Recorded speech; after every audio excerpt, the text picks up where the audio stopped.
Ladies and gentlemen, may I present for your intellectual and philosophical pleasure, Ron and Fez on Raw Dog Comedy Hits. Channel 99.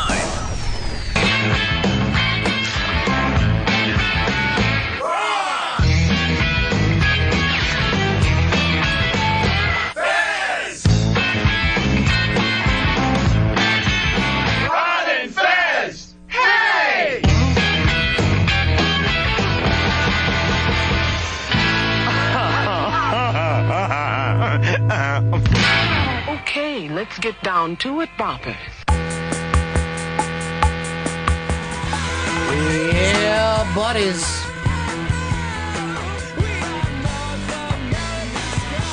It's the Ron and Fez show. Back for our first show of the new year. March 16th, 2015. A day before St. Patrick's. Coming down Fifth Avenue in New York City today, and they're already putting the puke drums out for the Irish people to celebrate their heritage. They say that you won't have to go more than 15 yards in any direction to throw up this year. So, congratulations to the mayor. You're on top of it. All right, we'll get this show started. 866-RON-0-FEZ. 866-RON-0-FEZ. I want to bring your attention to something that I believe went up over the weekend, and that was a UFO sighting. I've basically seen every kind of UFO sighting ever, but I've never seen one that just rocked me to my core the way this did. It's up on the Interbank today, but Tim Heidecker, who's come in and done this show before as a guest of ours, put up this video, I guess, that he shot himself. It's shot simply on an iPhone, and I can guarantee you that there are no CGI or special effects used in this. I've watched it 15 times and cannot figure out what it is. It's up on the Interbank today. Fez, you got to look at this. I looked at this and I am terrified and amazed at the same time. What is there to be terrified of? Well, I don't know what it is. Well, it's an unidentified flying object is what it is. Now, that doesn't mean that it's an alien spacecraft. Mm-hmm. But I will say this. I've been looking at it. And go ahead and hit it for a second, would you? And you can watch it going up. We're about 3 seconds away from this. All right, right there, I just saw a color that does not exist on the planet Earth. Disappears for a second, comes back. Now, what happens a lot of times with these things, Fez, is that disappears again. That's the weird part, where it vanishes and then all of a sudden you see it back in the frame. Now, that could be, and this has happened many times before, military spy planes. That, you know, the military is working on stuff that the public won't see for years. But I'm going to ask you this. How could they come up with a color that does not exist on the planet Earth? That I have no idea. And I don't even know like what colors would go into that. I mean, for that alone, It's beautiful. What part terrorizes you, Fez? That it could be aliens that'll eat us? Yeah, that it could be aliens, that it could be something that even our government doesn't know what it is. Maybe it's something from another government. Well, the government would be aliens. That's the government to worry about. We're not worried about Luxembourg who's come up with a new kind of plane. That's the thing that always surprises me about you, Fez. You're not seeing the big picture. There's a universe out there, and this came out just over the weekend also. The universe itself, the Milky Way, is 2 times bigger than we had thought. Twice as big as what we had thought. As if perhaps it's up against a mirror universe that's exactly the same size. Now, the big question would be, could something have broken through that mirror. Black mirror, if you were. Have you ever seen something in the night sky, Fez, that you couldn't decide what it was? Yeah, I've seen a UFO before where it was the night sky and it just kind of had like a flowing thing to it. All right, this is a very good thing you brought this up. This is a day sky. Yeah, who sees UFOs during the day and then there's that thing? There it is. You and I saw one during the day on 57th Street. Oh, that's right. I forgot about that one. You forgot about seeing a UFO on 57th Street that, by the way, was flowing. Right. Is that the one that you remembered? You just forgot it was with you? Yeah. And you forgot it was at daytime? Yeah. They're going to laugh you out of the Institute, Fez. You have got to get your facts down straight. Now, what you and I were looking at that day, I believe, was an actual weather balloon that was over the city of Manhattan. But it was real fun to stand on the street corner, scream, what is it at people, and then have them look up and actually see something. This was pre-YouTube, or we could have YouTubed that and tried to get it on Opie Radio YouTube. This thing's moving incredibly fast, too. Well, why would it? Well, that's an interesting point, Fez, because how can we tell it's going fast? Because it's up against the sky. There's nothing really to measure that against. Whether it's going 600 miles an hour or 6,000 miles an hour. Have you ever went and watched a liftoff over Cape Canaveral? Yeah, I saw a space shuttle liftoff. And how far away were you? I was probably, I think, 15, 20 miles. I know people over there. I was 2,000 yards away from a liftoff once. Knocked off my feet. The heat had burned one side of my face. It's up on the iBag today.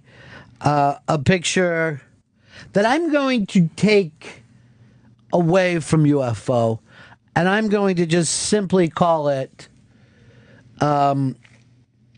alien spacecraft. I'm going to go that far with it and just call it confirmed alien spacecraft. That's what it should be locked up there as.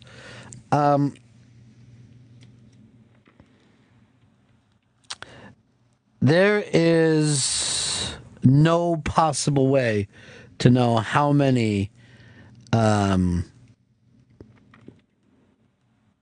different planets are inhabitable out there. If I'd have to just say off the top of my head, 7 million. 7 million. And we've got to get to them before they get to us. No one could argue with you on that number. We've got to get there and bomb them. Does it weird you out that looks like it's shooting upwards? Like it's already done its business and it's leaving? You mean that they came here just to take a shit? That's what you're saying, Shelby. You think that an alien spacecraft came here, shat, and then moved on. Who knows what their shits entail, so it could be some horrific Yeah, they thing. shit from their tails. Obviously, they're going to do that.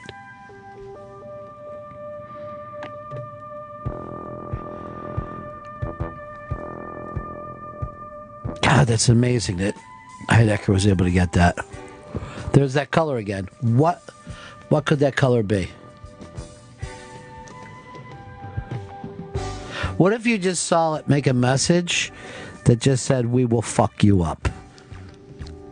Maybe they've been studying us long enough to know that they got to get a rep for themselves before anything happens. I kind of prefer it, then at least I know something's gonna happen instead of just waiting. Like someone might punch me. Well, if something is going to happen, you want it to happen in your lifetime. And you want it to happen while your children are really young. Because that way they realize that they missed out on freedom. Jason. Yes, sir. Fez, you've been doing great lately. I just have a question about the UFO, the whole alien thing. If aliens did come down here, would you let them probe Uranus? I'll just say this. I think we would let any species probe our anus. Go ahead. Check around, see what you like.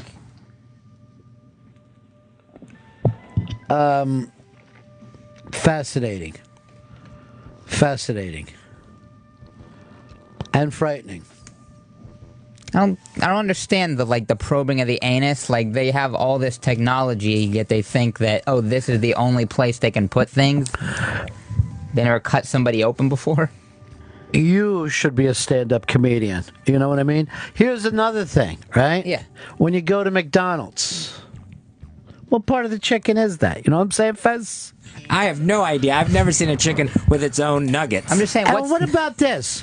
Why do they want to hand out penis on an airplane? I mean, come on. Do you know how many people are allergic to penis these days? And they're so difficult to open up. Hey, I'm thinking, hey. I'm just saying, what's the deal with that, you know? You're cutting edge, my friend. Yeah. You've got it all. Your act has it all from A to B. You cover the waterfront. Well, it's up there on the iBank. Tim Heidecker has done it again, and it's a stunning video. And up to this point, I've never seen a UFO video that I couldn't figure out myself. This is the first time that I ever find myself saying, we've been visited. You know, and who knows? Maybe they come here every couple thousand years. Remember, Gurion that day told us that the only thing that could possibly build the pyramids was aliens. Even though we have much more sophisticated buildings. I think he also said the same thing about the Golden Gate Bridge. Hi,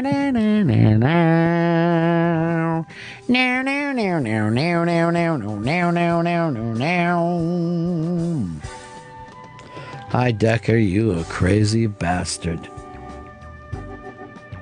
Apparently, too, that you could find out that it's counting backwards. It's counting backwards. Would you like to be here when the aliens arrive, Fez? Yeah, I would actually. I would hope they're good, nice aliens, but that would be an amazing. Why would they be good, nice aliens?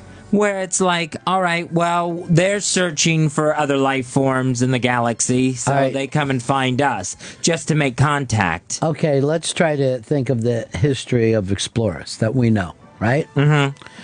Have explorers that have gone around to find other life forms on the planet Earth ever been, as you put it, nice?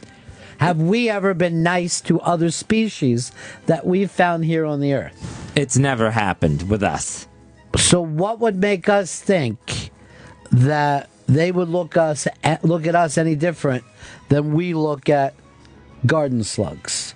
Did we ever came on to an island, found there was new species, and thought to ourselves, let's figure out how we can make their lives better? It's just not something people do. Johnny. What's up, boys? Hey. You know, this UFO stuff, this morning on my way in, I was flipping through the channels, and Coast to Coast is on Sirius XM on, I think it's the Indie channel, like right up before when you guys have your replay, and they were talking about UFOs this morning, and it got me thinking about, like, that whole thing. It's just a bizarre thing to think we can't be the only things around. It's impossible. Well, Johnny, I'm going to put your theory to the test, but there is a video up on the iBang right now. And thanks for calling, Johnny. There is a video on the iBang right now by Tim Heidecker that proves once and for all there are, in fact, aliens that have visited here. This is Charlie here on the Ron and Fez show. Ronnie B., my favorite aliens is when Mandy Patinkin goes and hangs out with Brian Piccolo and drinks Brian Piccolo's bad milk to get drunk. That's the best aliens ever.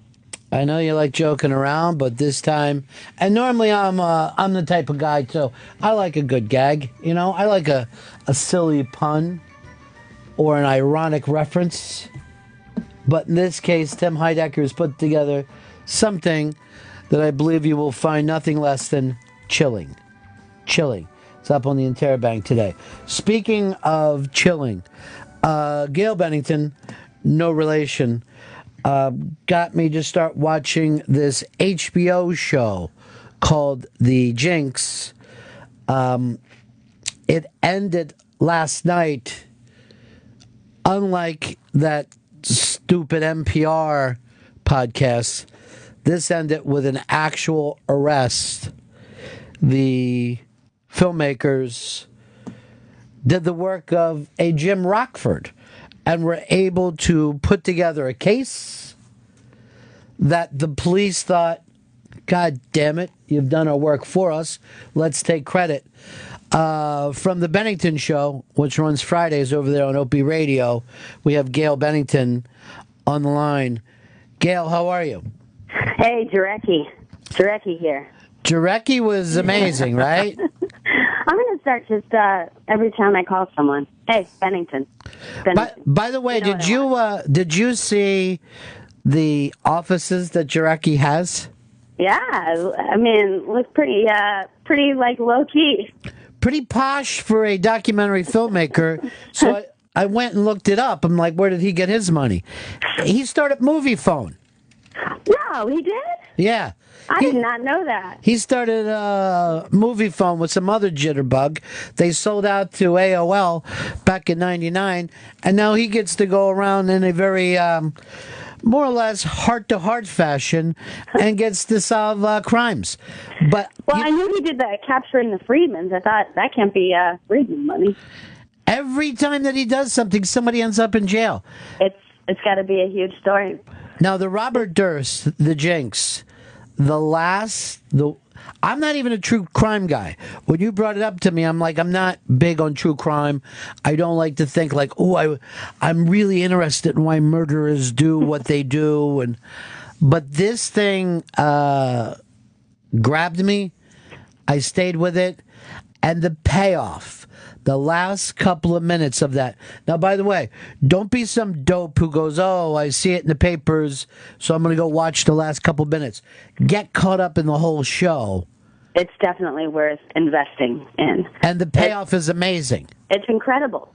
I feel like I'm finally getting back what Serial took away from me, all those hours. Now, there was a foreshadow of this earlier, which makes for great, storytelling. There was a foreshadow of how last night ended. Now, I'm going to point out to anybody, here's how much I hate spoilers. I saw that there was news about it yesterday, that the case had broken, and I stayed away from the news so I have it delivered when I watch my HBO show. Now, I had the exact same thing. I wouldn't read the articles until I was able to sit down and actually watch the show. But we will give away this spoiler alert, and feel free to turn off this show anytime you want. The Robert Durst was arrested yesterday. The people at HBO had to be doing high fives because they put years into this. Yeah. And how many times do you get a payoff like this where the filmmakers are doing detective work, police work? It's insane. Yeah, it's crazy that it actually broke the way it did. The timing of it was just insane. I know a lot of people are wondering, well, if he had all this information, was he withholding something? But I don't know if that's going to come back on him. But it came out perfectly. I mean, it could not have worked out better. Look, while I'm talking to you, I have CNN on, and they are trying. They've got to do the handwriting analysis while we're sitting here. They've got basically the last scene of the show. Now, here's the other thing too, Gail. Again, he's going to get an incredible defense, right? He's got the money to go in there and defend this. And for all we know, everything that we've seen may be thrown out.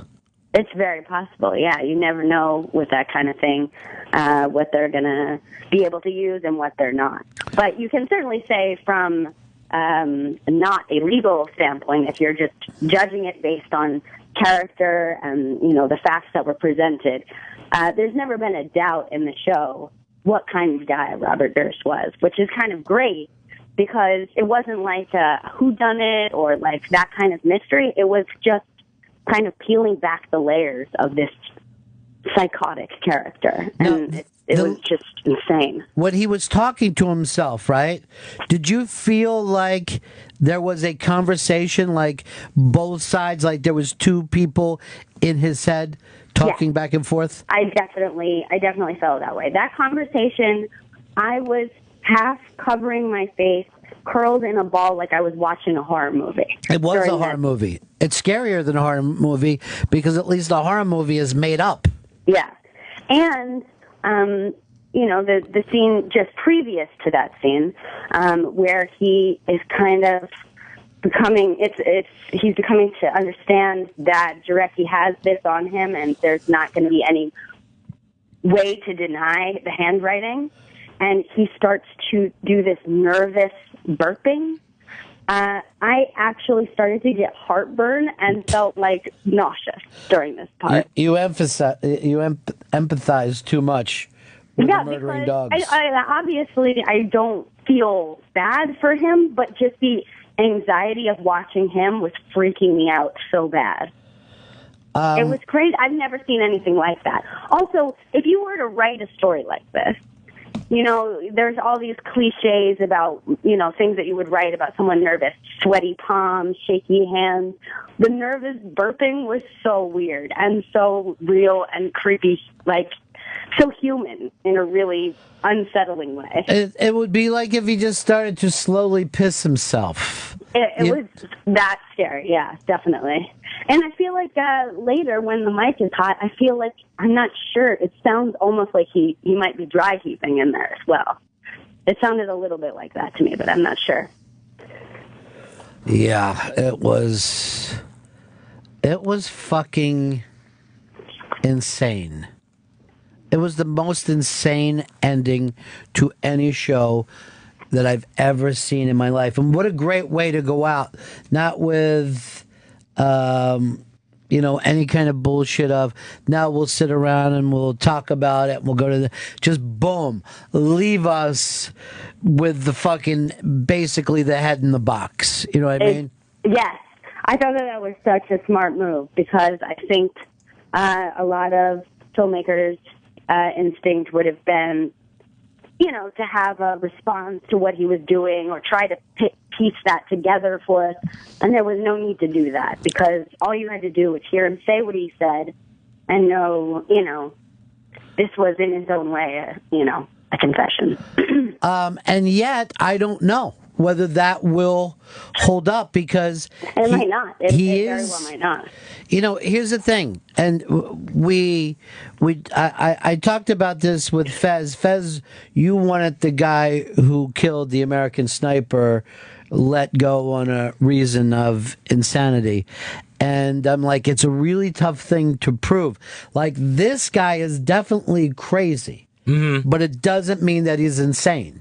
There's a real difference in what the law will, say.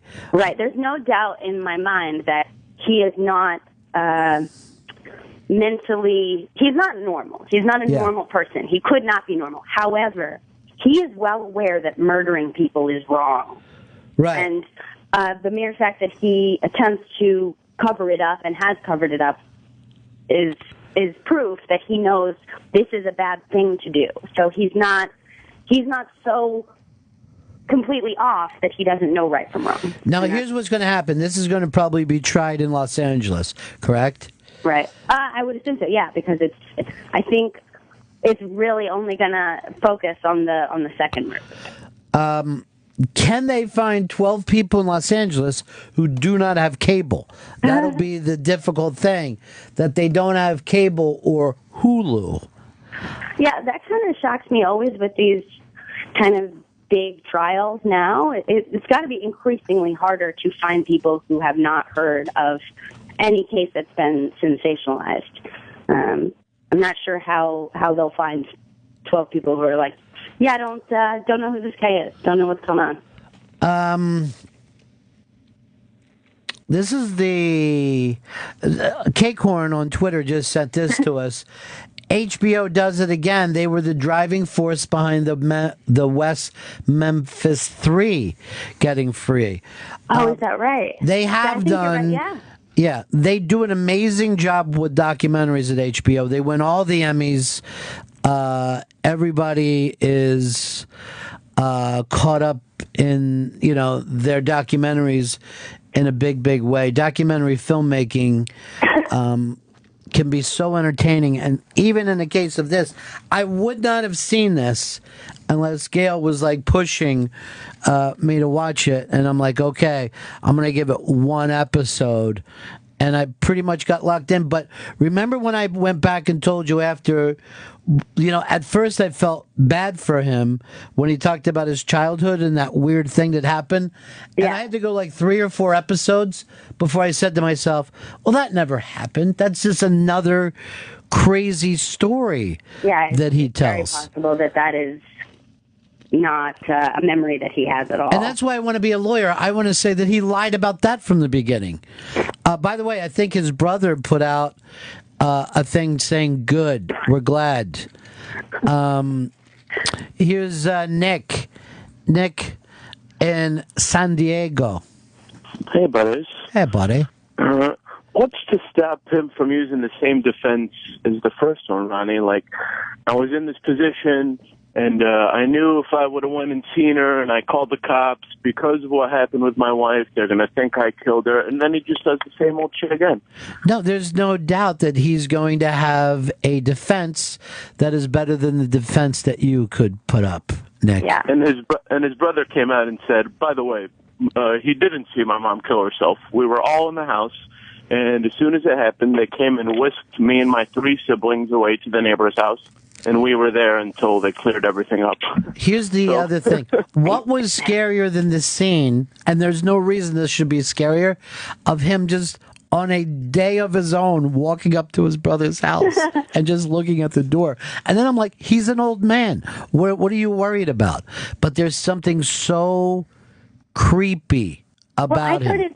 I started to think that about Jarecki as well. I was thinking, like, you've let this person into your life. This person has a connection to you. This is the type of people he kills. Yeah. Is someone he befriends, somebody who kind of becomes intoxicated by his like weird personality, and then that person turns their back on him or does something against him. And it's totally weird. He's just this little old man, but there's something just so terrifying about like the power that he holds. It's I was actually thinking, like, how close have I ever been to this guy? Because I saw different scenes that were shot right around the corner from here. You know what I mean? So I was just like, at one point, it would have been very easy for me at any point to be in the background of this documentary, but I would have become pals with him. I probably would have had him in the radio in a heartbeat. Here's David in California. Hey guys, call me the lame ass of lame asses, but could you possibly synopsize this story a little for me? I've had my head in the sand, I know it. Dude, I would like to kind of get a little background on it. I will just tell you this: it's about a rich guy. Is the way it starts. A real 1%er, a guy who was born rich, and he's definitely both smart and strange. And the real thing is, there's been some murders that have been committed, and everyone knows that of these 3 murders, he's the only connecting piece, and yet can it be proven? But go back and watch this on HBO. You can watch it beginning to end now with your on-demand or HBO Go. Here is Brendan in Strong Island. Hey, Brendan. Hey. Yeah. It bugged the shit out of me, and I was even Googling it because I couldn't figure it out. Even though he had the great defense in that first trial, how come nobody asked him what he did with the head that he went back and took out of the Gulf or wherever it was? Apparently, the head went into a bag just like the other pieces, and for whatever reason, the head wasn't found. So one of the things about him is, I mean, it's called jinxed, but it could be just called luck. And even if you look at this story, he's been getting free time for decades that he should have easily been locked up for. Yeah. I mean, he's gotten I think away with it all. I think the thing with the head is he was going on the idea of that the head was never found, but what the filmmaker is trying to show is he obviously went back. He saw the pieces, the bags of the body parts were floating. He went back in for the head, knowing that he couldn't get them all. But I don't think that the jury thought that he took the head. They're just like, we just never found the head. And you know, what the filmmaker is saying is it's a little suspicious that only the head was not found. So obviously he did something with it. But did he want the rest of the body parts to be found then? No, it doesn't make sense. What had happened was he goes back the next morning to check on, where he had dropped them off in the water and realized that they were floating and panicked. So I think that he could not have maybe hidden the fact that he was like gathering up all these bags. So I think he just quickly grabbed the head and ran. So he was like, at least they won't be thinking that they wouldn't be able to identify the body without the head. Weird. Now, did you read the New York Times story about this? I haven't read it yet. No. All right. So what the filmmakers are saying is that piece of bathroom confession, and we are talking about Jinxed, a true murder story, that documentary series that HBO ran. That bathroom confession wasn't found for 2 years by the filmmakers, that they did not know that they had it. Really? The last scene was not. The last scene had sat around for 2 years until somebody went back over it. Now, my feeling is it because they wanted it in time to put this out on HBO? And if they said, "Oh, we've been holding this for 2 years," that could be possible. So Jarecki could end up in big trouble for this. I think they've been holding it because he didn't do this like, a couple hours after. He did it right after it ended, and they know that he has like tendencies to just be by himself talking even when he has a mic on. That doesn't make sense, what you just said there at the end. There's no way that when an interview, from cutting stuff up, that once you start to go to one place as the end, you never go on after that. So there is that possibility. But there's also the possibility that these guys said, if we turn this shit in now, this doesn't make, Yeah, we don't have a show. We don't have the show where they literally got the arrest the same day as the show. Somebody could look into that for sure. But I certainly am not going to accuse them the way that Shelby just did. However, if you imagine that they did find that 2 years later, that would be like some intern or some editing assistant like going through tapes. Could you imagine like finding that? I'd start burping. I would immediately start burping. Maybe they're going to find out it's Jarecki. He's doing a Robert Durst impression. It was Jarecki all along. Yeah. The whole thing. He actually killed them all. Mr. Movie Phone. And he would have gotten away with it, too. If it wasn't for those pesky kids. Here's Tim in Nevada. Tim. Hey, buddy. How are you? Okay, now that we've solved this crime. Right. So I'm going to tell you that I don't think that the bathroom confession is nearly as compelling as the handwriting analysis, honestly. The other thing that I wanted to tell you is that the DA for Westchester, she was probably the most compelling individual in that whole series. I mean, those last two murders really kind of hinged on her going after Robert Durst for the first murder. And yet, she never got anything done. She was outdone. I mean, as tough as she talked, she did not get the police work that these filmmakers did. And you have She's to ask, also one of those, like, I mean, she's one of those TV talking head DAs. Right. Well, like, she's got the big personality. But I agree with you. She obviously was all bark and no bite with this. I mean, let's be honest. Is there anything that these filmmakers did that a police detective from any one of those 3 cities couldn't have done? And this guy walked around for fucking decades. Yeah. Decades free. And it really, I mean, it's going to come down to some handwriting analysis. And by the way, if you're on a jury, do you give anyone life in prison based on handwriting? I don't know whether I do that or not. This is the kind of thing that ends a Columbo, but not a Law and Order. You know what I mean? Right. You don't know. I wonder though if they'll be able to take the facts that were found in the show and be able to work backwards from it. Like, let's find a legit way to be able to present this to a jury. Do you think... Maybe not the exact way that it was done in the show, but I don't know. Who knows? But let's look at this. Suppose he has a defense attorney who fucking turns up 1 million people who make Ys like that. Or, how many people misspell Beverly. Yeah. Today, this looks like a slam dunk to us, but once some really good defense attorneys get involved in this... right. I mean, and his defense with the third murder was insane, and I'm sure he's going to have a similar defense, if not the same attorneys. And you would call that a slam dunk. You're like, listen, there's no doubt that this guy chopped up his body and was, living next door in hiding. I mean, it would definitely seem like, oh, yeah, this guy's guilty, and he's going to go away. I'm sure a lot of people got lazy with that case for that reason, because it was so apparent, and yet they were able to slip right through. Here's Sean in Pittsburgh. Yeah, a lot like you. My girlfriend was watching this show, and it's not my cup of tea, but I was so fucking compelled with this thing the whole time. Couldn't believe it. But have you heard anything about speculation on a season 2 covering the trial? Because she sent me a text this morning saying that was coming out.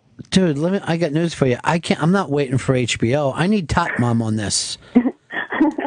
You know what I mean? I need this to go right to live television where I can sit and scream at people, because we've never seen his current wife. I want to see his brother on the stand.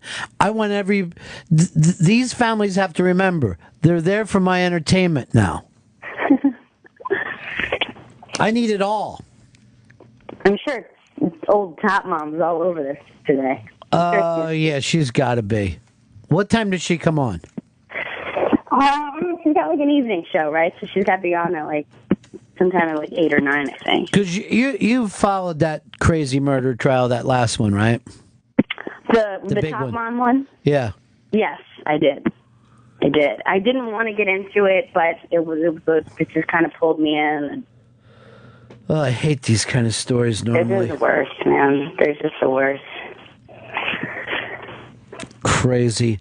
Now that DA is on her show all the time. Oh, is she? Yeah, she was one of the talking heads who would go on and talk about the Casey Anthony trial, and she's into all those things, and she's always on TV talking about something, and always very tough.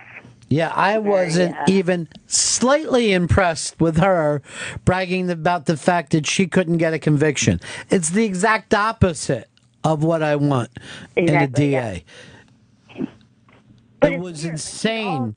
She's like a TV show DA. It's crazy. Yeah.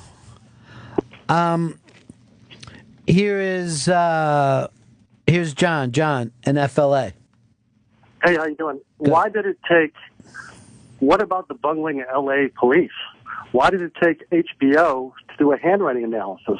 Are you telling me, how old was he, 60 years old, 70 years old? They couldn't go back and find, decades of his handwriting? Are you serious? Well, first of all, they did. It's a very good point. It did never seem like he was a prime suspect for them ever. It seemed like he was a rumored suspect, but it never looked like the LA Police Department decided, let's really investigate this guy. They basically said we couldn't put him in L.A., but we could put him in the state of California. No, but they have the handwriting. Come on, give me a break. They could have just had the handwriting and just went back and found some things he wrote, just like they did in the documentary. Like I said, I don't think they really investigated him strongly. Do you, Gail? I mean, I guess no, they couldn't have, because this letter was in Susan's possessions, right? Right. And don't you think that any good investigation would have just combed through everything she owned and anything she's ever had in the house and anything anyone might have had of hers? It just seems crazy that it would take a filmmaker to do it. But I think you're right. I think that he was like a half-hearted suspect. Like, I think that her family had mob ties and they couldn't get over that. That's all they were thinking about. She was writing a book on a couple, like, mafia stories or something, that involved actual mob guys, and I think that that's what they were totally focused on. They said, oh, it was a mob-style hit. She was shot from behind in the back of the head. And that's like, And it is one of those things that people go, well, let's just follow, it's so obvious. Let's just follow the regular leads.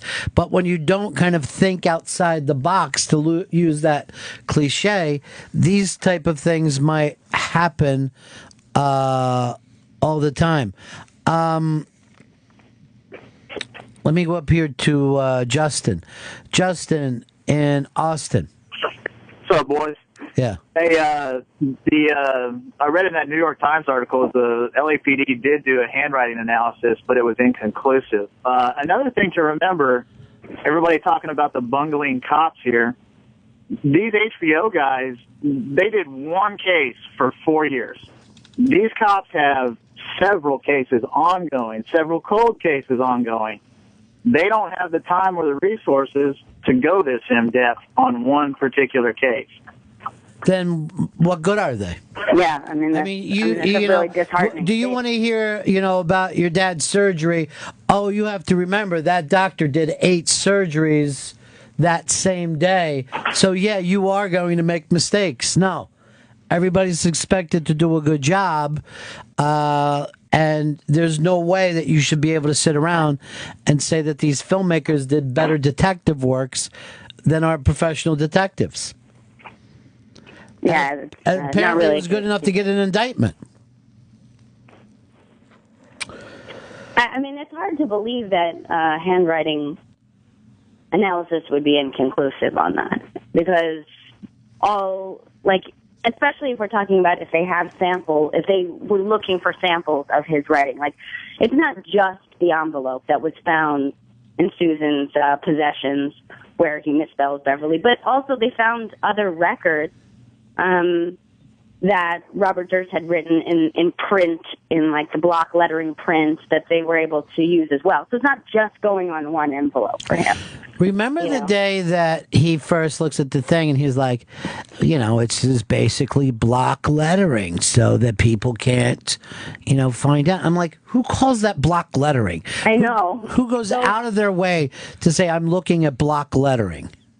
Well, he would hand him weird things. Like, if you were worried about your defense, if you were thinking about what your lawyers would tell you to do, why would you say something like pointing out the misspelling of Beverly, pointing out the block letter, saying this is obviously somebody who wanted to do this? It's like he kind of lays things out for him, and it's just like, just stop talking. Why are you talking to this guy? Right. Like, it's kind of strange, because that's a whole other aspect to this, is that he agreed to do these interviews with the filmmakers, and he allowed this to come into his life.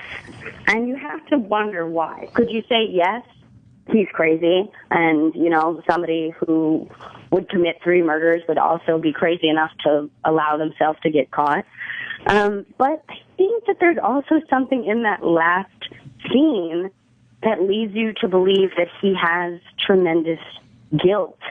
And maybe this is like the most human thing about him, is that he does believe some part of him wants to be punished for what he's done. That could be true, but there's another thing that cops always say is that everybody talks. Everybody says, they'll find a girlfriend sooner or later. Like, you want to talk. You want to be a person. You want to say the things that have happened in your life, particularly the things that are bothering you, Yeah. And, like, there's always a situation, or, like, somebody will be like, like, a friend will say to you, yeah, I used to live in Kansas till some shit went down. I really can't talk about it. You don't want to know about it, but let's just say some people got hurt real bad. Like, how many times have you heard that from people? That's very true. That is part of human nature, is kind of giving up your own secrets, I suppose. It's interesting, too, because just the way he progressed with the bodies. The first murder, the wife, no one ever found a trace of her. The second one gets botched, and then by the third one, he's just leaving the body. He's not even going to attempt. Here's Alan in PA. Alan. Hey, cousins. Hey, cuz. Hey, what I find most amazing is the first investigation. I mean, the last known whereabouts are the house. They never send a team there. They take his word for this doormat theater in New York. Never question him. When he's questioned years later, they say, I never saw her. It's just amazing. Well, you got to remember that family in the New York area is so rich that cops are probably afraid to get too close because they could end up in real trouble over this. Probably exactly right. They had two inconsistencies in his phone call testimony, and they also knew that he lied about going back and having a drink with his neighbor. Wouldn't you think that might set off some kind of alarm? But here's the deal. When you are known that you've got great lawyers to back you up, they're going to fucking fillet those cops. If you go back to that Galvez detective, his life was destroyed on the fucking stand. His career was basically destroyed on the stand because the detectives were so much better than him. Who was the detective in the OJ trial that the reason why we invented the word N-bomb or the N-word? Mark Furman. Yeah, that guy's career was over because they put him on the stand and beat the shit out of him. Now, I've had Mark Furman come in and do the show before. He's kind of a great detective in the real world of being able to follow clues, blah, blah, blah. He's written books. They put him on television. I think Fox uses him. But because he may have used this word that changed everybody's perception once they got him up there, that everything else that he's good at goes out the door, Absolutely. So Also what cop would want to fuck with that? Yeah.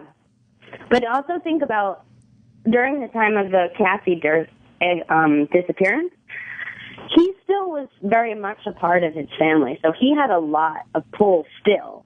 Like now, later, especially since he's been, cast out by his family, he doesn't have that same level of protection.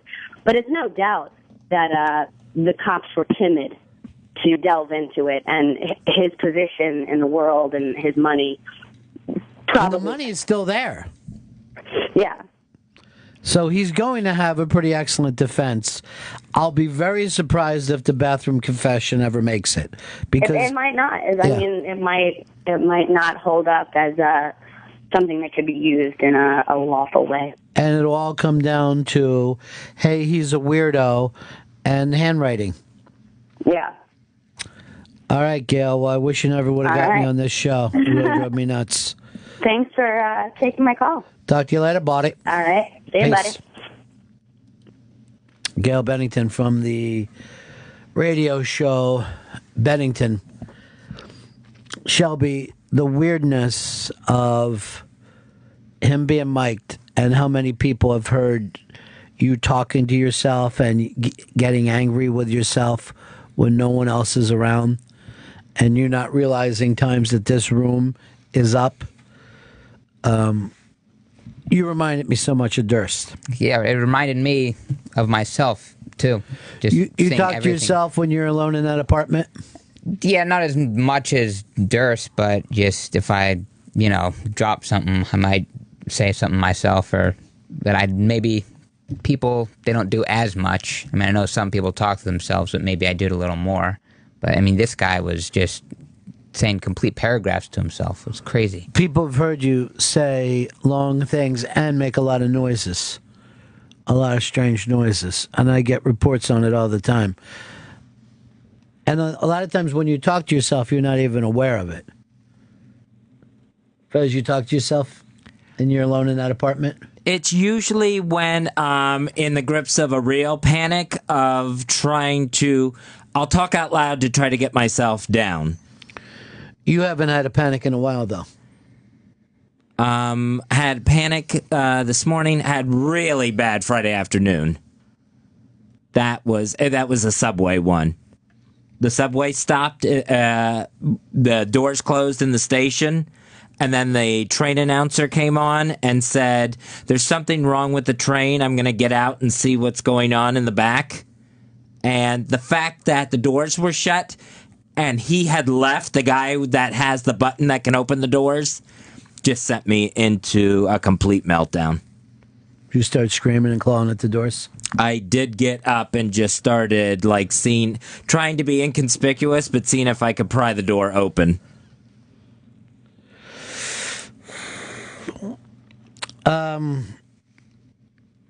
Art in Orlando. How you doing, man? Yeah. What's up? Oh, yeah. Oh, it's Ronzi. Yeah, what's up? What can we do for you?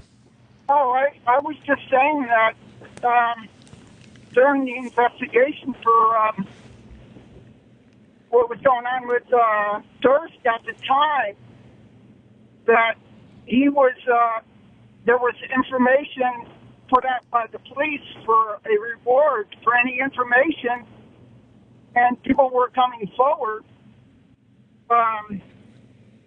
And if your information led to any conviction or anything, that they had a reward. There was a reward and stuff. So people were coming forward. They weren't. The police were investigating it. Someone said that the police were afraid to get involved in stuff, but they had an open. They put out a reward. All right, thank you, Art. We're talking about the original trial, the original piece here in New York. You could easily make the argument that they did not follow up, and the sloppy lies that he told, like, "Oh, I was having coffee and drinks with the guy next door," and then when they went and said, "So Robert Durst was here," and they're like, "No, we don't drink with him. I know he lives next door to us." But have you guys ever seen the Ryan Gosling movie? I haven't seen yet. So I watched the first episode, and I'm like, I recognize that house. That's from the fucking Ryan Gosling movie. Oh, I guess this is about Ryan Gosling. I guess that was the story. But then that came up later that, yeah, it was. But they actually went and got the actual house. And having Ryan Gosling play him, fucking ridiculous. This is the problem with Hollywood. Because you're not going to sit there and go, "Oh, I don't trust that Ryan Gosling," because we've been there with him before. I backed him up through Drive, and he was a fucking maniac in that movie. Jeremy, OKC. Hey, buddies. Hey, buddy. I was just wondering if I was the only one that found it kind of weird that Sareb guy, the stepson of Susan Berman, just all of a sudden came up with that note with the handwriting on it, and that he had been getting money from Robert Durst, and kind of seemed like maybe it seemed like maybe he took his little chance to be like, "Oh yeah, I helped solve this thing," but almost like he'd been holding on to that thing, or I'd noticed it in the past. Yeah, your point was, had he ever once suspected Robert Durst?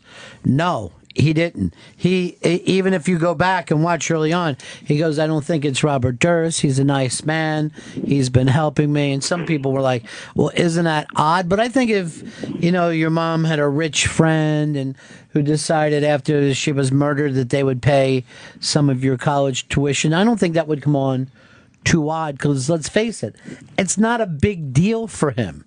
Like if Shelby started paying off somebody's tuition, we're like, oh, that's nuts. But if a really wealthy person, and we're not talking about a guy with $1 million or $2 million bucks tucked away, we're talking about a family fortune, one of the richest families in the country, one of the biggest developers in New York history. And by the way, any of them that have been on TV all seem a little weird to me. Like the whole family, like a lot of rich people do. And even with him stealing the sandwich and them saying, oh, that makes him want to get caught, even that I don't think is that big a deal. I think people steal things just to steal things. See, I don't relate to that at all. I don't relate that if I had $500 in my pocket, I would find it thrilling to steal a sandwich. Like maybe when I was in 6th or 7th grade, before you started partying, you might get off on the buzz of shoplifting. But I think for most people, that's over early. I think people tend to shoplift because they want things.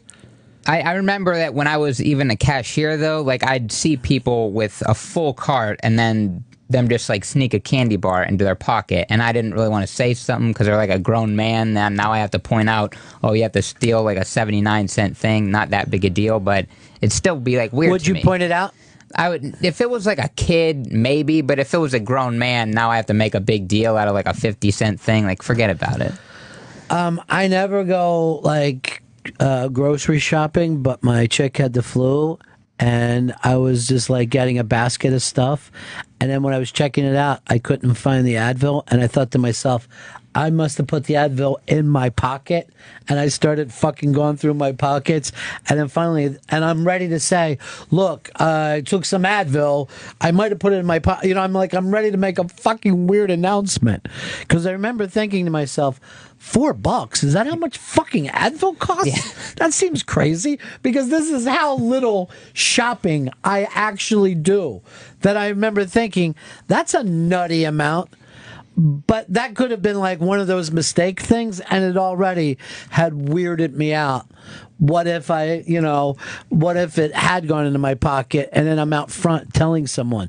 So no, I don't understand why it's exciting to steal nothing when you have money. You know what I mean? It's not like the excitement of stealing a car. You're stealing a fucking sandwich.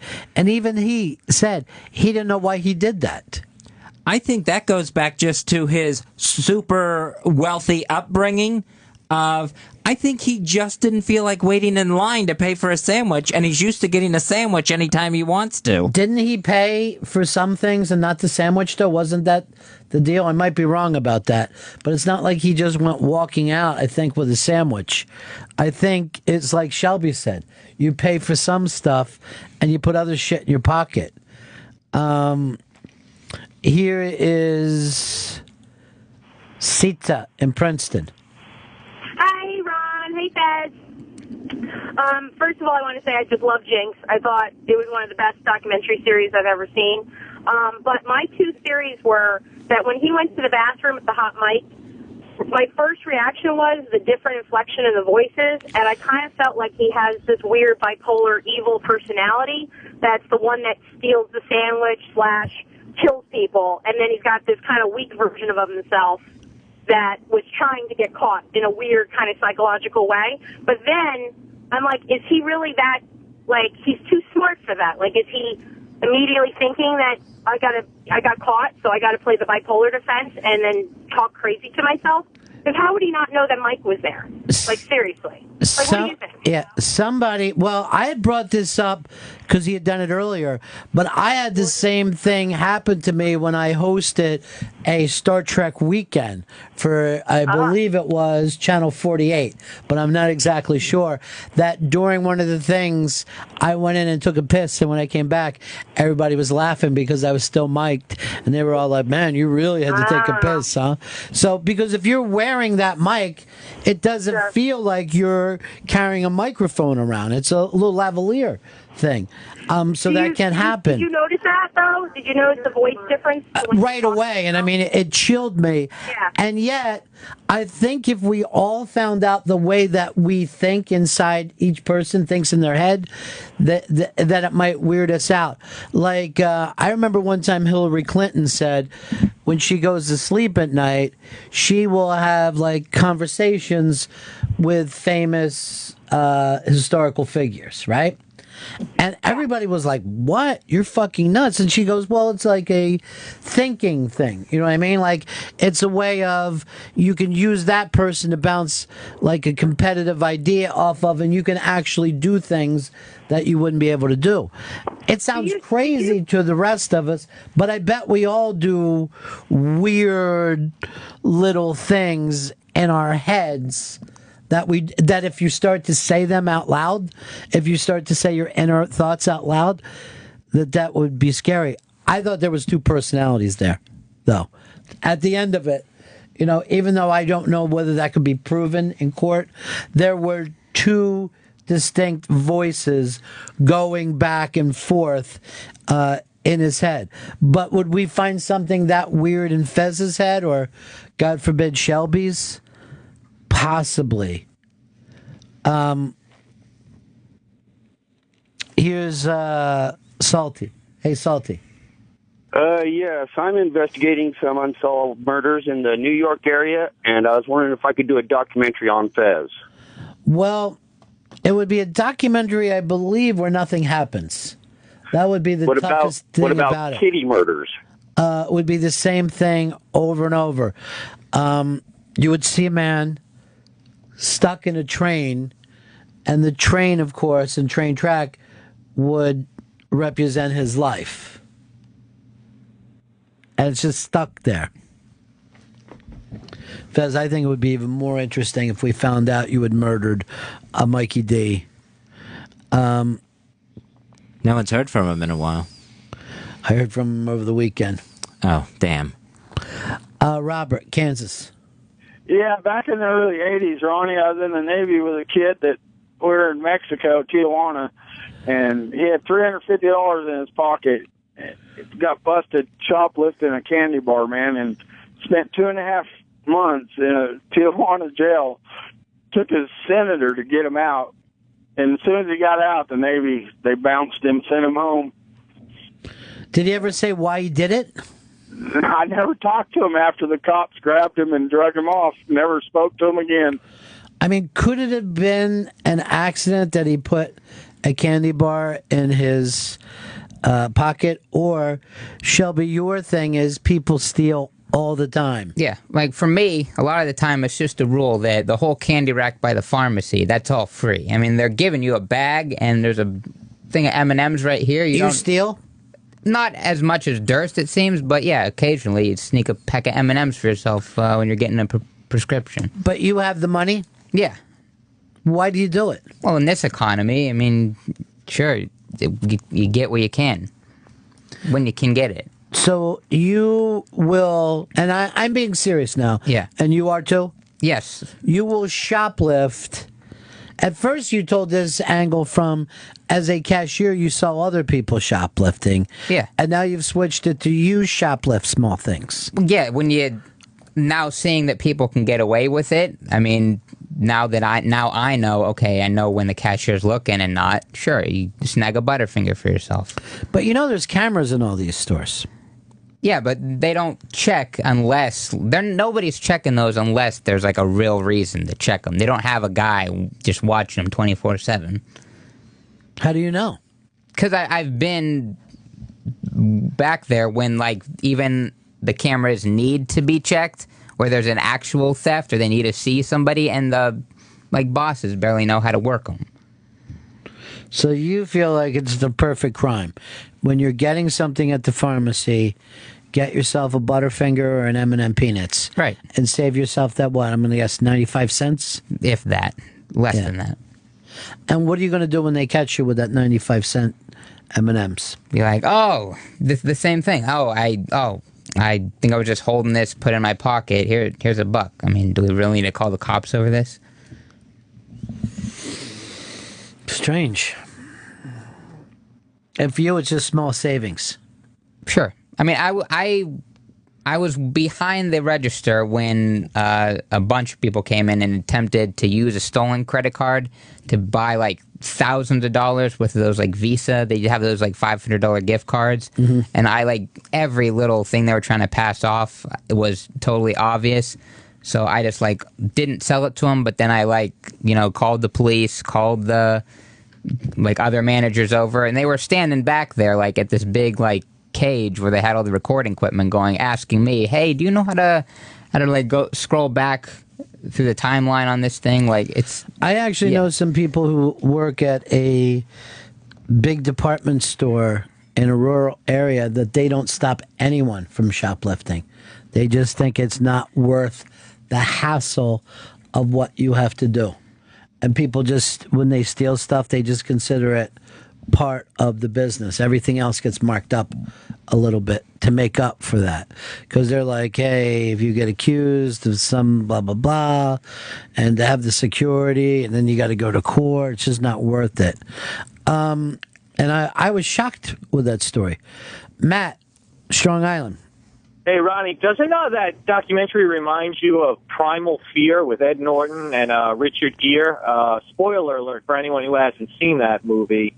Like the end of that movie when Ed Norton is like, he pretended the whole time he had multiple personalities, and that's how he got off on insanity. And then at the end, he was like, there was never any good version of me. It was always the bad version, Marty. Thanks for, It's funny?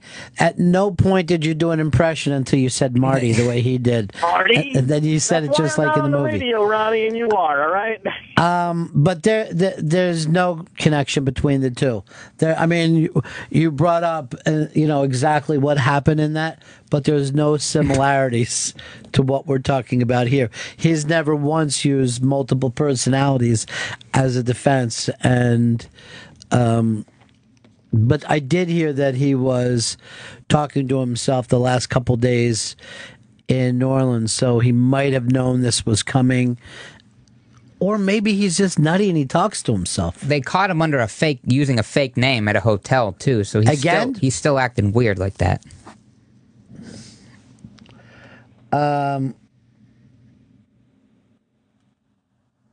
Yeah, there's so many things that can happen.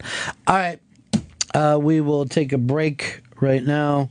Lots more to get with. If you're up on the iBank today, here's some of the big stories.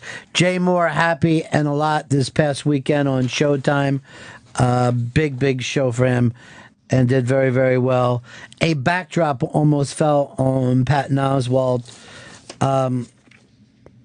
Also, there's Elton John wants us all to boycott what company, Fez? Dolce and Gabbana.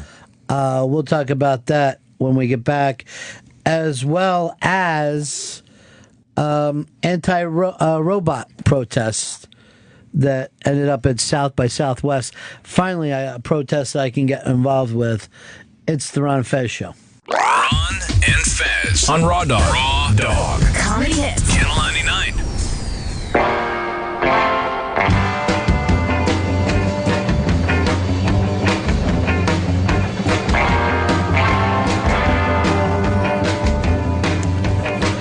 It's the Ron and Fez Show.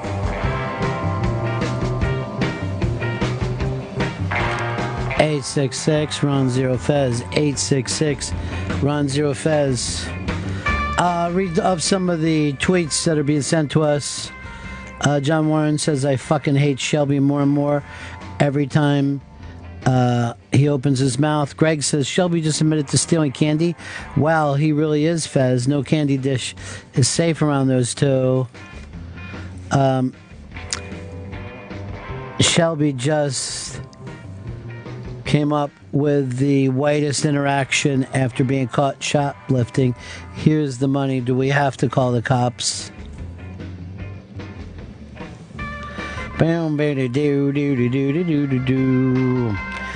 Tim says Shelby never been taught right from wrong. Seriously? I get stealing an iPad is wrong, but you've never seriously, that guy has never, stolen a pack of M&Ms, a Snickers When you're a bar. child, yeah. I think when you're a child, you do all this stuff. I don't think it's acceptable adult behavior. I think if you're going to steal when you're an adult, you got to put a fucking mask on and go in guns blazing. You know what I mean? You got to be taking hostages. To go in and just steal a pack of M&Ms when you're an adult is, I think, weirder than doing like a diamond heist. I really do.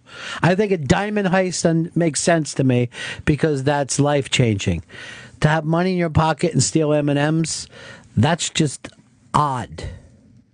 I put it up there with the kind of people who go to the Candy Isle and masturbate. I don't see the difference between stealing a pack of M&Ms and masturbating. I see them both as being mental defects.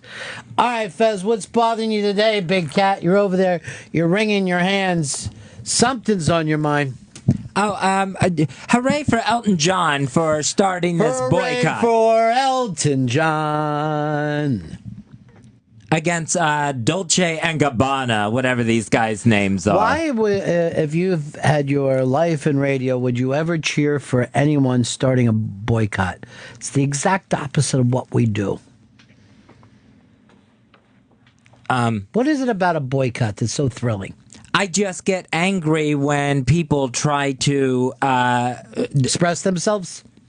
Well, I agree with Elton John that these people degraded his children. They don't even know him. Why don't you explain the story before we get into the rest of it? Exactly, because here's the thing. I cannot boycott them. You know why? Why? I eat Dolce and bananas, and I find them to be delicious. It's Dolce and Gabbana. Yeah, that's a Spanish way of saying Dole bananas. So go ahead and explain the whole story before we get to the end and before we're cheering on Elto. These Italian designers, they did an interview where they came out against gay marriage. They are gay, right? They are gay. They have dated each other before. Mm-hmm. They're against gay marriage, and they're against in vitro fertilization. Okay. And called anyone who has a child that way, called their kids synthetic, and that it's not right. It shouldn't be happening. These kids shouldn't be born from a rent-a-uterus. Uh-huh. So that's how Elton John had his kids. That's how a lot of people have their children. And he took offense to that. But why say we're no longer going to go buy our Dolce bananas? Because he doesn't want to buy from a store that's intolerant towards his own children. So who thinks that they're some sort of freaks of nature. Right.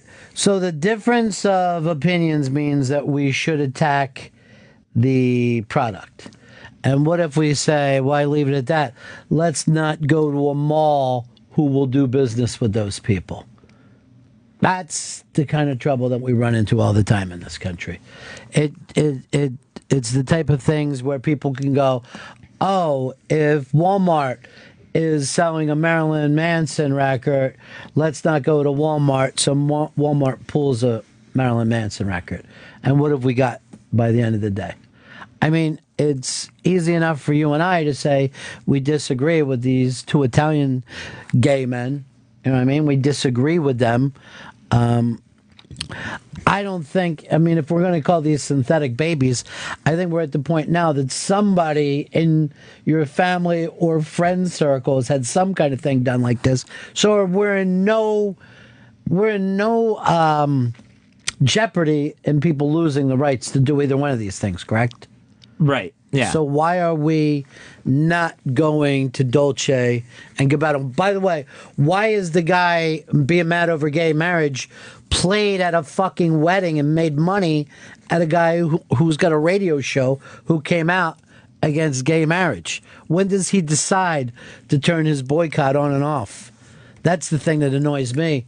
Maybe if they gave him money, he'd sing a fucking theme song for him. And they're all pissed off, like, a lot of times at, like, Chick-fil-A because they make their opinion public. But I like to shop at, like, H&M, but I have no idea what the people that own that company's opinions are. It's not a big deal. For the first time ever, Shelby came out against you.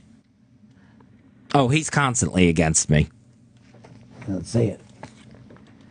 I see this as Elton's just trying to boycott gay people. I find it a little uncomfortable. Elton was against gay marriage for a long time. I'll tell you what, I've been against Elton for probably everything from Rock of the Westies on. But you get before that, and I'm a big, big fan.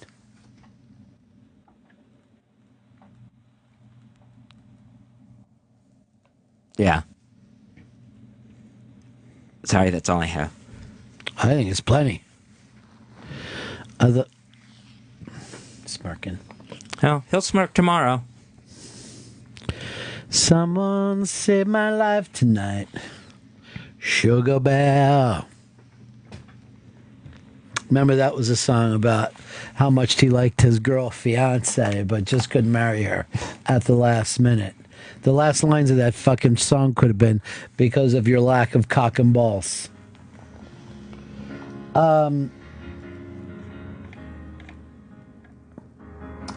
Tim says, I can honestly say that as an adult, I've never stolen anything, but when I was a kid, I stole a yo-yo from a Christian bookstore.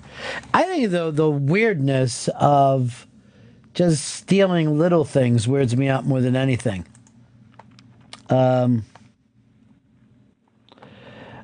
So Bald Guy says, so Fez, you're telling me to boycott because they are anti-gay gay men? Odd. No, I'm talking about the in vitro fertilization comment. They don't have to get gay married if they don't want to. But they shouldn't try to stop other people from doing it. They're not stopping anybody from doing anything. None of these things are in jeopardy, but because what these two Italian queens have said. Nothing. There's no body that has anything to do with this.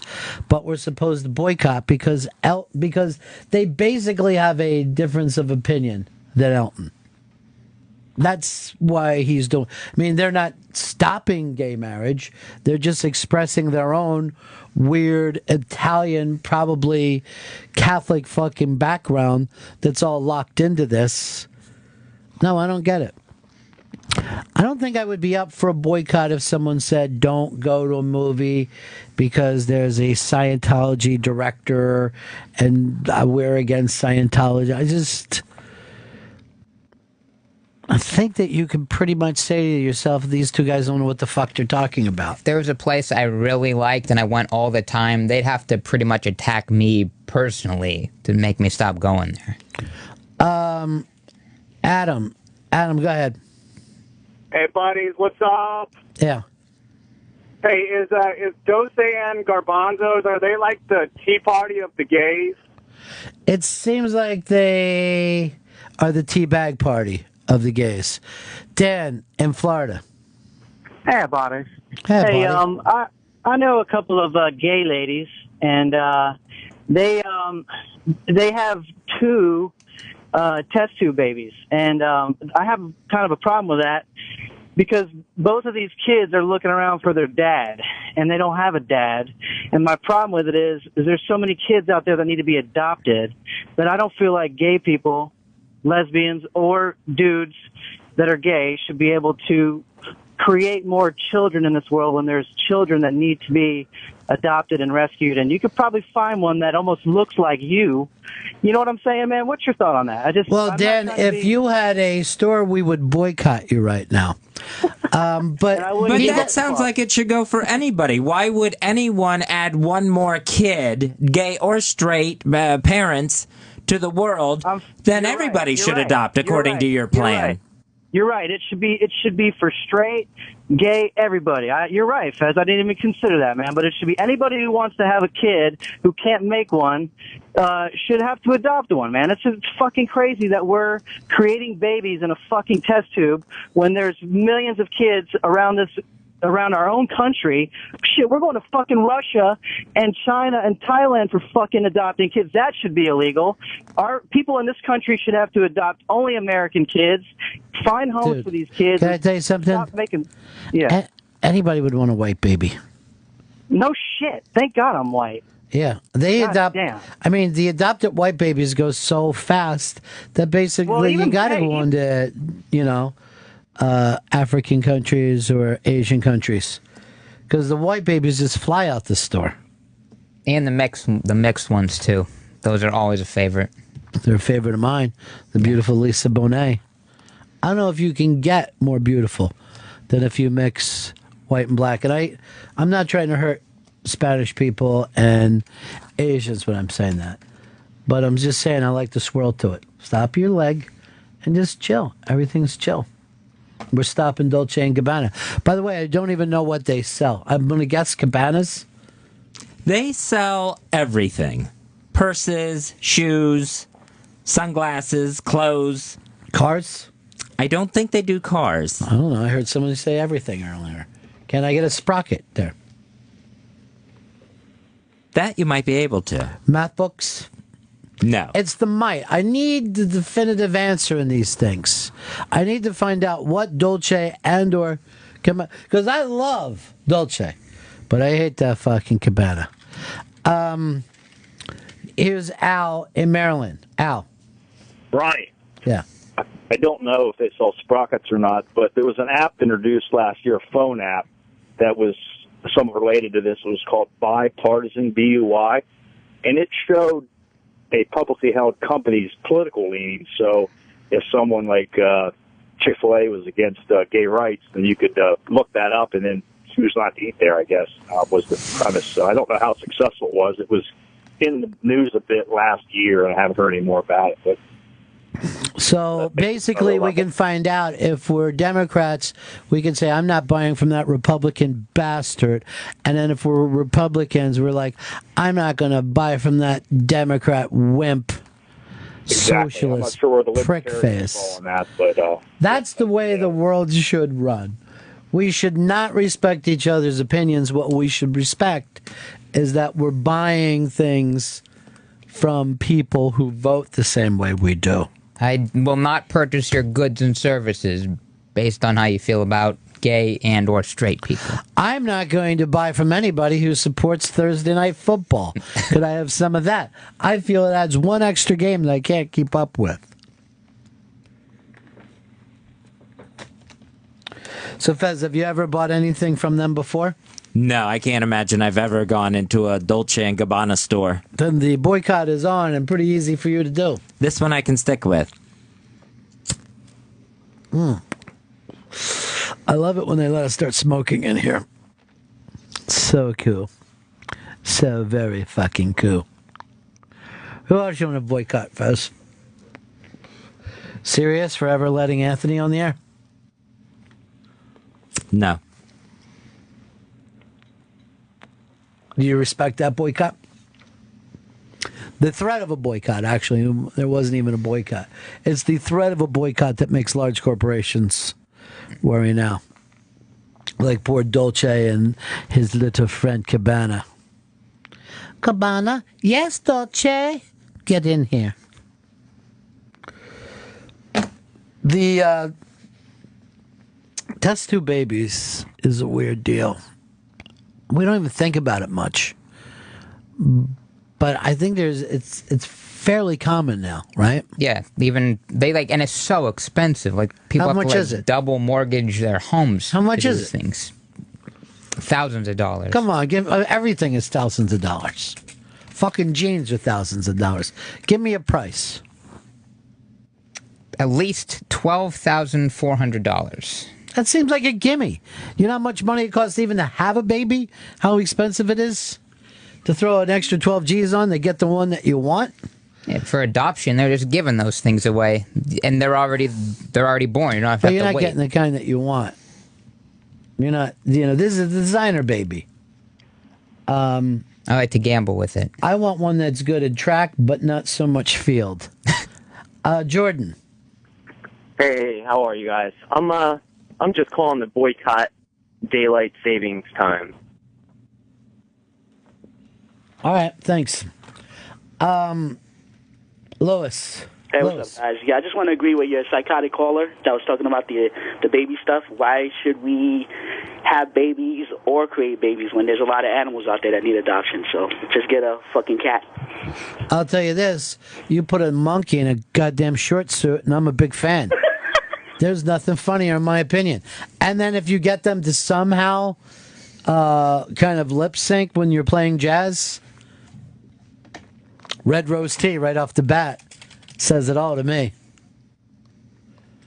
Those monkeys in suits are hysterical. I watch any fucking show that has one. Look, does he really think he's playing that trombone? He's wearing shoes. And what's a monkey doing playing a stand-up bass? Red Rose Tea.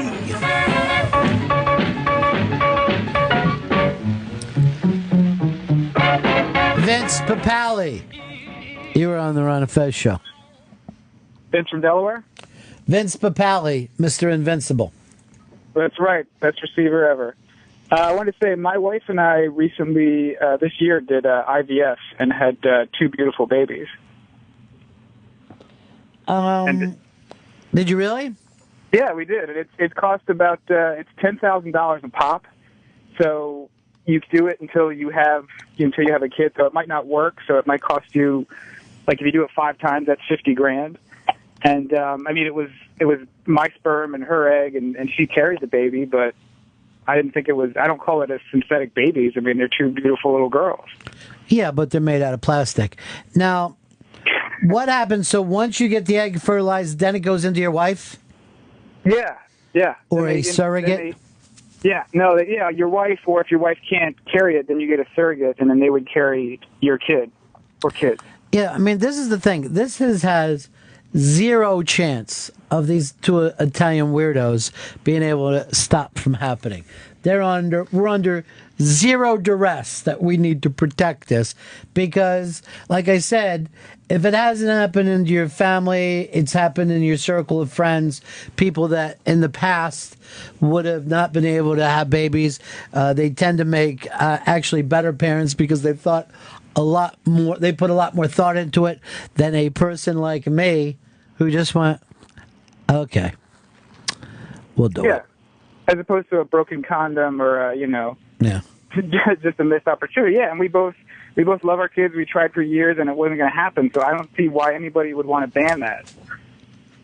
Well, no one is. It's just two weird Italian gay guys who, sit around all day and try to fucking figure out what purses women should wear. Well, I'm not going to eat any Italian bananas anymore. That's just the end of it. You know what? That's your right, but they're delicious. They're fucking delicious. Go Eagles. There we go. Go Eagles and our whole new team that didn't exist last year, and we're cheering for people we used to cheer against. Here's our friend Michelle, West Virginia. Well, good afternoon, gentlemen. Hey. That guy that called about, how gay men need to adopt. Adopting for a gay couple, a male or female, it's a nightmare. Is it? Oh yeah, I mean, it's hard enough for a straight couple. That's why a lot of couples go to Russia, China. The rules are a little, well, not so much in Russia, but other countries are a little more relaxed. But in this country, you know, there's still the thing. Well, if we let a gay man have a baby, you know, what's he going to do? Is he going to be a pedophile? Is he going to turn the kid gay? What's going to go Good on? questions. I didn't even think of that. Yeah, they are Those are really bad questions. But anyway, so it's a nightmare for them to adopt. So why not do, you know, if you can get a surrogate, you look at it this way, you're giving a woman a job, you know, then more power to you. And, a lot of that money goes to her for she sell her egg? well, the woman would carry the baby, and yeah, she'd get paid. Yeah. Yeah, and not, so, I mean, there are women that make $20,000-$25,000. I remember I did on the show before, and the majority of the guys on my show said that they would never be sperm donors, even to a friend. And I'm like, why? And they go, I think I would just want the baby. I'm like, that's the oddest thing. Well, and once they found out how much it costs to raise that baby, yeah, they wouldn't be so, you know, hot to do that. But I have another comment. I think you said, do they make cars? Well, Dolce & Gabbana, they don't make the cars, but they did do a limited edition interior for Ferrari. So, and they're kind of on the avant-garde side of fashion. And Elton John is actually a Donatella Versace fan. Oh, so this is actually like if Michael Jordan went out and told everybody not to buy Converse. Right. There might be a little something else going on there. Yeah. So. All right, good call. Michelle, I'm going to send you into the big-ass prize closet because you opened up our minds today. 866 Ron Zero Fez. 866 Ron Zero Fez. This is Betty. Betty, get it ready and rock steady when Johnny strikes up the band. Okay. What can we do for you, darling? I work for CPS in Phoenix, Arizona, and we adopt gay couples and gay singles all the time. So if you really want a baby, come on out. We've got lots. What kind of babies you got? We have more teenagers than we have babies, but we got any kind, any color. We don't care. So what age teen am I looking at? 14 to 17? You can get babies, so anywhere from 0 to 18, we'll adopt them to you. How quickly could I get a 15-year-old if I want it? A 15-year-old, if their rights, parental rights have been terminated, it wouldn't take very long. You just have to go through all the process. I might need 7 to 9 of them come harvest season. Okay, sure. Betty, you're out there trying to get kids. On that. You're trying to find children homes, though, huh? Absolutely. No, you're doing God's work. Big ass prize closet for you, Betty. Big ass prize as a way for me and God to say thank you, Betty. So you're Betty. Is Anthony back today? Bring Anthony in. We haven't seen Anthony, our intern, for a week. Haven't seen him since a week back. And really great kid, good guy. Matter of fact, had just done his first bit for us that you were going to take the stick on the show as an intern. Yeah. When tragedy came to your life, what exactly happened, buddy? My brother passed away. Had to be Friday. I talked to him on Friday, so it had to be between Friday and Saturday. They still don't know yet. And we don't know what was the cause or what happened? Not yet, because there's still autopsies and everything like that, but, I mean, I'm pretty sure I knew what it was, but we're just going to wait until we know what's going on. How's your family holding up? In the beginning, not good. My mom was a wreck. My father was a wreck, which was really that was a shock seeing me, because no matter what, I felt like he just couldn't get rattled, and he was real rattled about it. But like I said, I had a good conversation with him on Friday, and I saw him on Thursday. So in a way, I'm all right. Like a couple people in my family didn't have really that good of a conversation with him last time, so they're taking it just as hard. But we talked about Iron Man 3, and he was annoying me about going to see the what movie was it? the Avengers movie. He didn't understand why they picked Ultron or something like that. Yeah. And he's very small. How old is your brother? He was 37. Wow. So he was 12 years older than me. So when I used to sleep, I never used to like to sleep alone when I was little. So I used to sleep in his room. And when he would come home, I don't know, probably drunk, and he would just make me watch like Heat. I was like 6 years old. I was watching Heat. I would watch Andrew Dice Clay stand up. Anything he was in the mood for, I would just sit and watch. Yeah.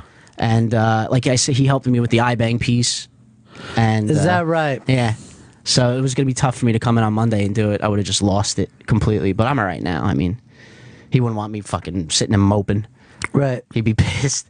He'd be pissed.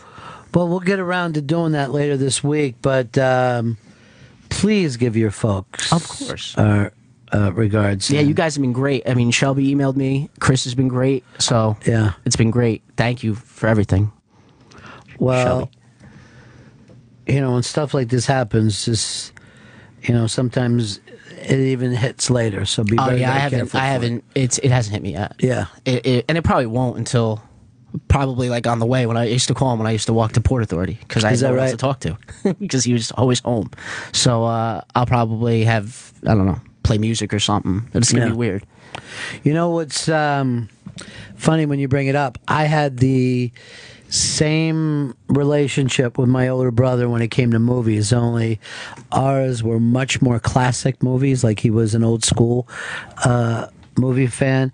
And there's so many parts of my personality that I think are mine, but were probably adapted from him. Not me. I'm all him. I'm all him, my other brother. Everyone says it too. I got all my taste in comedy and movies from him, so it's tough. It's great to have that connection, though. You know what I mean? Like, it's great to have that connection. And I got all of his, like, he was writing, I don't know what like, I have to sort through it. It's like 13, like, full notebooks, because he was a big writer. That's what got me into writing. Like, I wanted to start writing because I wanted to annoy him in a way, because he thought he was the only good writer in the family. So I used to write all the time, but he had like 14, 15 stocked notebooks filled with Game of Thrones type shit that I have no idea what's going on. So I got to weed through it and maybe try to finish it for him. That's really sweet. Send me in the other intern. Okay. Okay. It's Anthony, and V. V came up with the idea of clipping some things together in my show prep. That has been a real life changer. Anthony, of course, is the first one to get some stuff up on the iBang, and you're going to present it on the air.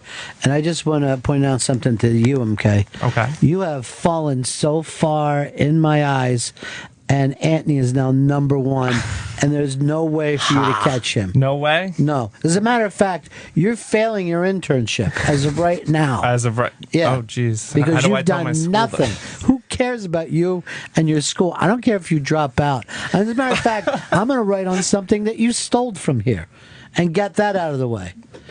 He doesn't even knit. Yeah, you don't do anything. You know what? Stay away from Anthony because he's top of the rock right now, and I don't want him dragged down by you. All right. The best part is on Friday, my mother's like, "Do I have to start teaching you how to knit? Is that what I have to do to get you on the air more? Like they love him." Yeah, you know what? Tell her not to worry about it. Tell your mother I hate this kid, and you win the competition for me. Here's Garrison. Hey, Garrison, how you doing? Garrison, I'm gonna try you one more time. We got you, buddy. Hey, Ronnie. Yeah. Yeah, I think if they want to do in vitro fertilization for gay couples, and that they should have to do it like the original gay couple that had a baby, Arnold Schwarzenegger and Danny DeVito. And then Arnold just... Well, he wasn't gay, I don't think. And I don't think he had DeVito's baby, did he? Is that how it worked out? I don't think it... No, he used his sperm, and then scientists egged her or whatever, and she didn't know about it. Yeah. It was a shit movie, but... No. It was, You thought it was great? Junior? Yeah. That Junior's a good movie. freaked me out because I didn't understand the concept of a C-section yet. Yeah. But I knew like where babies came from a woman, so the whole time I was just like cringing, thinking that this baby was gonna have to come out of Arnold Schwarzenegger's dick. But now looking back, I'm glad Arnie didn't have to go through that. You love looking back at your stupid days, don't you? Yeah, your sure. stupid time. It's fun for you. Josh. Hey, Josh. Yeah, I just want to say I dated a test tube baby in high school, and like she was, I don't know what they do, but that genetic shit. I mean, she was beautiful, blonde hair, blue eyes, she had big tits, a fat ass. I mean, Yeah, her mom because was you a could pig. design her I don't properly that way. The parents can Yeah. actually check off those boxes. Yeah, Like, amazing. JJ, Jay Moore, says he wants, his kid to be a defensive lineman. Now, I've looked at that kid. He's going to be an offensive lineman. He's not going to have the defensive skills. Put that up so Anthony can see. And when we all look at it, okay, avert your eyes because you don't get to see all the stuff Anthony No, can. I'm not worthy. No, you're a straight F in here. And I'm failing V too. Oof.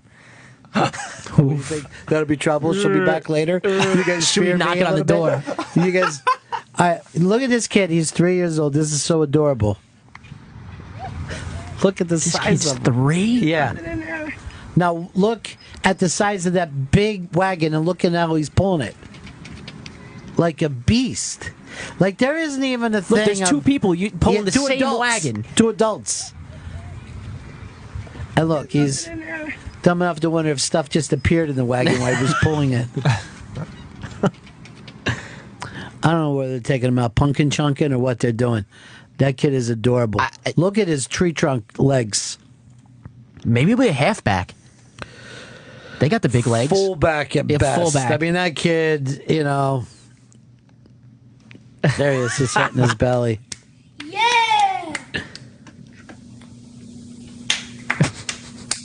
You enjoy your lunch? Say it again. Yeah. Yeah. Oh, yeah. See, I think he was a vitro baby, too. Because JJ always had a little trouble getting the sperm out. He only has a couple. There was somebody, I can't remember who it was, I just read in. They went and dug into his ball sack and only found 1 sperm. 1. And were able to take it out of there, I guess, with tweezers and put it into the egg and get something going. I'd be pissed if I did need the in vitro fertilization, yet I look at like athletes just going all over the country with random women and they manage to have like 12 kids when they're not even trying. Why do you bring it up to athletes? Why couldn't it be to anyone? Well, that's the only who ones you has- hear about. I mean, if you've ever... No, it isn't the only ones you've ever heard about. You need to watch Fox News. But there's always those things that people who have trouble having babies and they're like, we're the ones who want babies.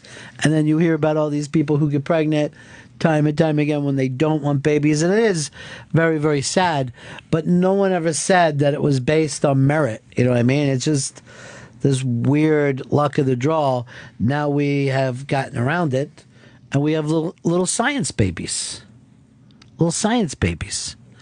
I think it would be better to have babies like that are unwanted, like to sign up for the in vitro and then go, oh my God, that was an accident. I didn't think it was going to happen. Can you pick and choose who you want? You'd be like, Well, you're going to be able to sit and pick what you want your kid to do. Do you want them to have strong hearing, strong eyesight? Are you looking for upper body strength? Do you want beauty over anything else? Now, some people get weirded out by that, but why wouldn't you? Yeah, that would freak me out. Choose a beautiful, smart baby. You want the best for your kids, right? Isn't that what parents say? So why would you say, oh, just let it be luck of the draw? It seems more natural just to have that random selection. But as part of the random selection could be a weak heart. I mean, if it's the whole thing of natural selection, why are you trying to get them into good schools?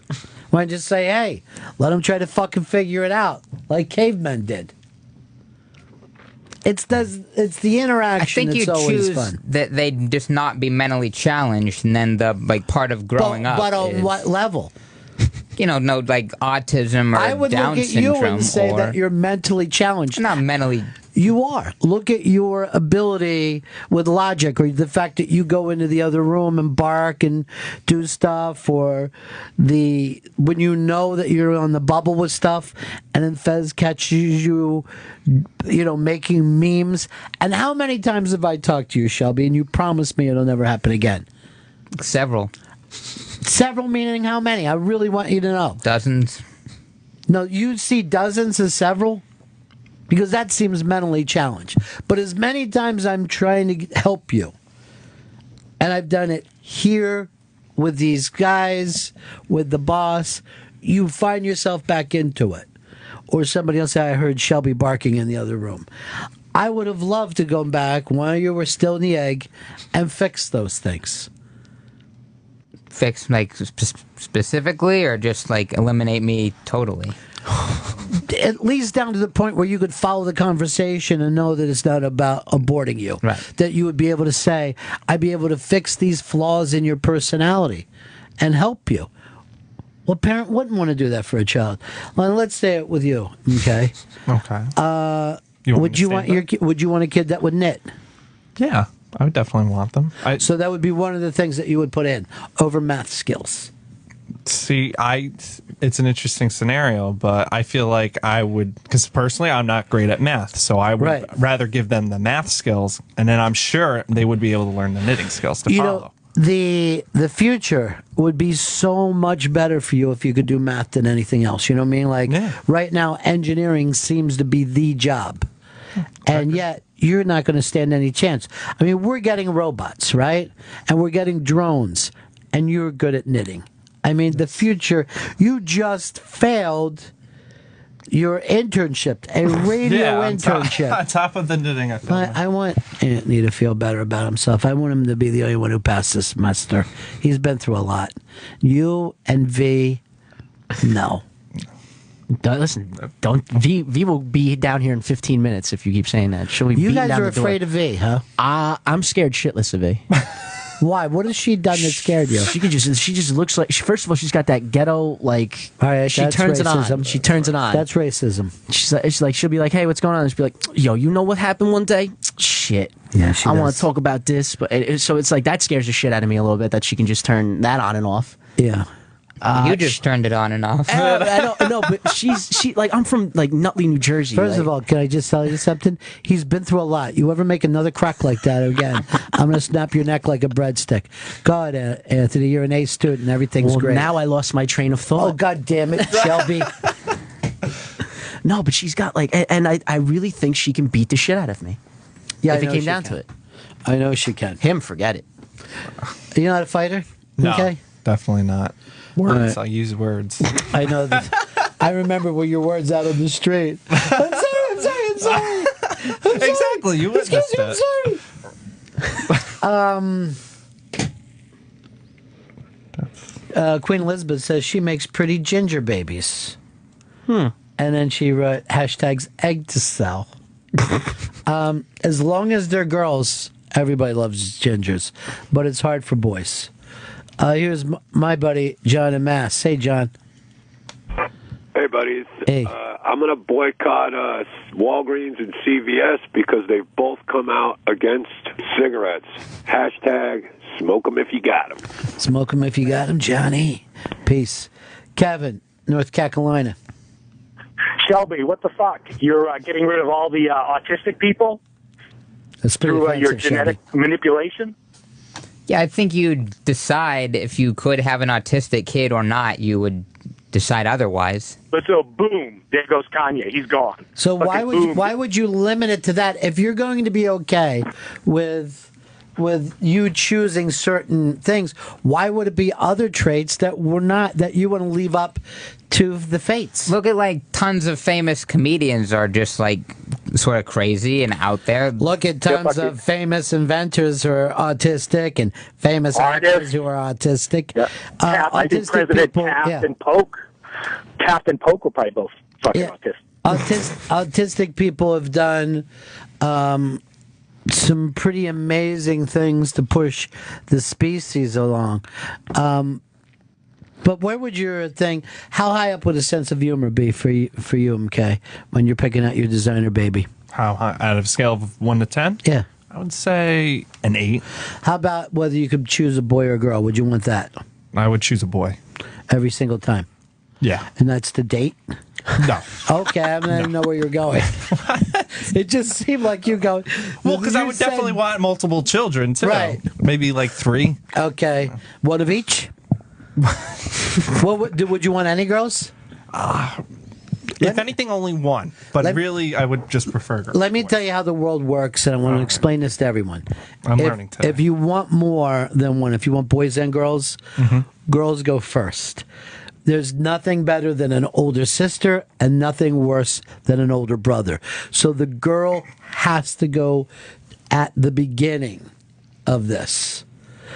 You don't want the boy being the oldest because they tend to push people down and fart on them. They come behind them. Guilty. Yeah, that's a problem. I used to get Stretch Armstronged. Is that right? They would just yank you? Yeah, they would take one would take my hands, the other would take my feet, and they would just walk backwards as far as they could. And then after I fell, they would put me in the Boston Crab. Now know this: girls don't do things like that. No. What girls do is try to comb your hair when you don't want it. You know what I mean? They. Here is Bryce in Canada. Bryce. Hey, Ronnie, be a million and change today, bud. Million change. Yeah, I'd be a test tube baby. I'd wish. My mom had a heart attack at 40, and my dad at 45, and I've had one at 32, and I'm a healthy guy. Other than that. So you'd want to fix the hereditary heart problem. Yeah, no kidding. My best genes are in my closet. I don't know why, but when people are saying like, "Oh, this sounds scary," but why would you want a baby that was later in life going to have diabetes? Why wouldn't you want to? Why would you want a baby that was going to, need glasses if you could correct it early on? You know what I mean? Why? Why would you want a baby that was bad at math? I mean, for the baby's sake. You want to, if we're going to Gattaca this, you want a Jude Law baby. You don't want a fucking Ethan Hawke baby. Depends. Ethan Hawke from when? Training Day? Movie Gattaca. Training Day? No, Gattaca. Gattaca got pushed around and was forced to fucking smoke dust without even wanting to. I thought he came off like a bitch in that movie. Training Day? Yes, Training Day. In the beginning, he did. Yeah. And then by the end, you were proud of him? Oh, yeah. I'd rather have Denzel as a kid. It's true. Wouldn't you want a kid like LeBron James? I don't know. I don't think so. Who would you want a kid like? Who would I want a kid like? Yeah. Well, besides someone that's exactly like me. Not many people exactly. No, like you. I guess Do you not. want a kid doing a comb over when he's 22, or you want a nice full head I of would hair? obviously fix the hairline. Yeah. So that would be the hereditary. No, maybe someone, someone like Barack Obama. I think he's got a lot of All right, so you'd want principle. Right, so you would want a baby just like Barack Obama. Yeah. Yeah. That would be your perfect baby. Yeah, I think so. Yeah, it's a good guy. All right. So Who's dying over here? Oh my god, I needed that. I did need that. And who would be your perfect son or daughter? Somebody who can catch a football. That's all you want. It's pretty much the gist. Someone who can run maybe like a 4.3 40. Okay, so you want a 4.3. You want a... If Deion Sanders was available as a kid, I'd take him. Okay. Not Barack Obama. What is wrong with that? What is wrong with that answer? Seriously, do you think Deion's parents would be more proud of him than Barack Obama's parents? He got to be president. Did the Super Bowl shuffle a couple times. It was the best. Is he considered the best defensive back ever? He's up there. Yeah. So come on. Let's face it. If you're even going to have Deion for a kid, you'd want him to be able to tackle because he was fucking embarrassing with his inability to tackle. That fucking arm thing that he did. And he's got to be able to hit the ball. Personally, I'd take a Ronnie Lott over a Deion Sanders any day, but I'm more old school when it comes to that. Ronnie Lott. Barack Obama. He wants this kid to be Barack Obama. That's just so funny to me. That I would pick like Deion Sanders and you would pick I think it's funny that you picked him. What is he's I don't even understand. That's why you're failing. That's why I'm failing. He wins every argument for the rest of the semester. Well, I got to learn from him now. So you couldn't. You could never learn. Not in a million years. I got to fix the smart gene too. Apparently. California only has 1 year of water left, so drink up if you're living in California. This also up on the wire. They showed pictures of the gym from the Titanic. The gym from the Titanic. Now, they said the guy who ran the gym decided to go down with the ship. I think he thought that the Indian clubs were going to float. But what I took away from this is how much prettier women have gotten since then and how uglier men have gotten since then. Well, first of all, I've never heard of this theory before, but I will say I agree with you, and I never even thought of this. I've never thought that women back in the 1910s or even 1920s were attractive. I mean, everybody's always... Everybody in the club. Everybody is always running down Eleanor Roosevelt for being so hideous, but half of these women look like an Eleanor Roosevelt. First of all, I don't know if everyone runs down Eleanor Roosevelt. I don't know about that crowd that you're running They're always with. going in on Eleanor Roosevelt. But I don't find the guys all that attractive. Give me an attractive guy here. I think this guy, he's in the last photo, he's moderately attractive. All right, let me go for Fez. Yes. Fez is I'm going to call you a wannabe gay, Fez. Does that work for you? No, I'm just gay. Well, have you dated any men? No. Wannabe gay. Do you find these 1910 soon-to-be drowning victims more or less than attractive than modern men? I find them much less attractive than the modern man. Yeah. I think they could they're not like all 10s, but they could all be featured in one of those like old-timey ads for like a cigar or something. None of them are just like beastly. Even the fat guy, he's pretty put together with his juggling technique and his whole like suit got on. You're being so specific for the listening audience that it's one of the reasons you get less mic time than you would have. The gym is hysterical. Look how happy they all are. And you know that, they have no idea. They have no idea. It's so sad when you think of that they're heading towards an iceberg. The gym's been invented, but not gym clothes. Yeah. Yeah, well, standing out. First of all, most people back then owned one suit. You know what I mean? There were no sweats in those days.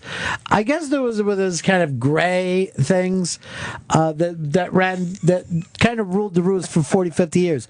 But let's go back to the attractiveness. I will agree with Shelby that women from that age don't seem so attractive. But Fez, you're not leaping in that men seem attractive. No, I'm not getting the attractive guy vibe off of all of these people that just look these guys that just look so stone-faced. Well, they're not posing for pictures. These are action shots in the gym. But there's not a good-looking guy in the bunch there. Yeah, but the reason that they're stone-faced is their kids probably just have TB. You know what I mean? And polio. Like, there was a lot more trouble there. What are you going to be happy about? A lot of the guys, like, they're not, like, models, but when I look at like these old pictures or the videos where everybody looks like they're moving around really fast. Everybody in the club getting tipsy. It just looks like a bunch of ugly women and a bunch of guys that have been cloned. All right, but, Shelby's thing is, I'm going to take it back even further. There are a lot of women in the 80s that don't look so hot now when you go back and look at them. You know what I mean? Like, they were considered the most beautiful women of the 80s, and you might give them like a 7 or an 8 now.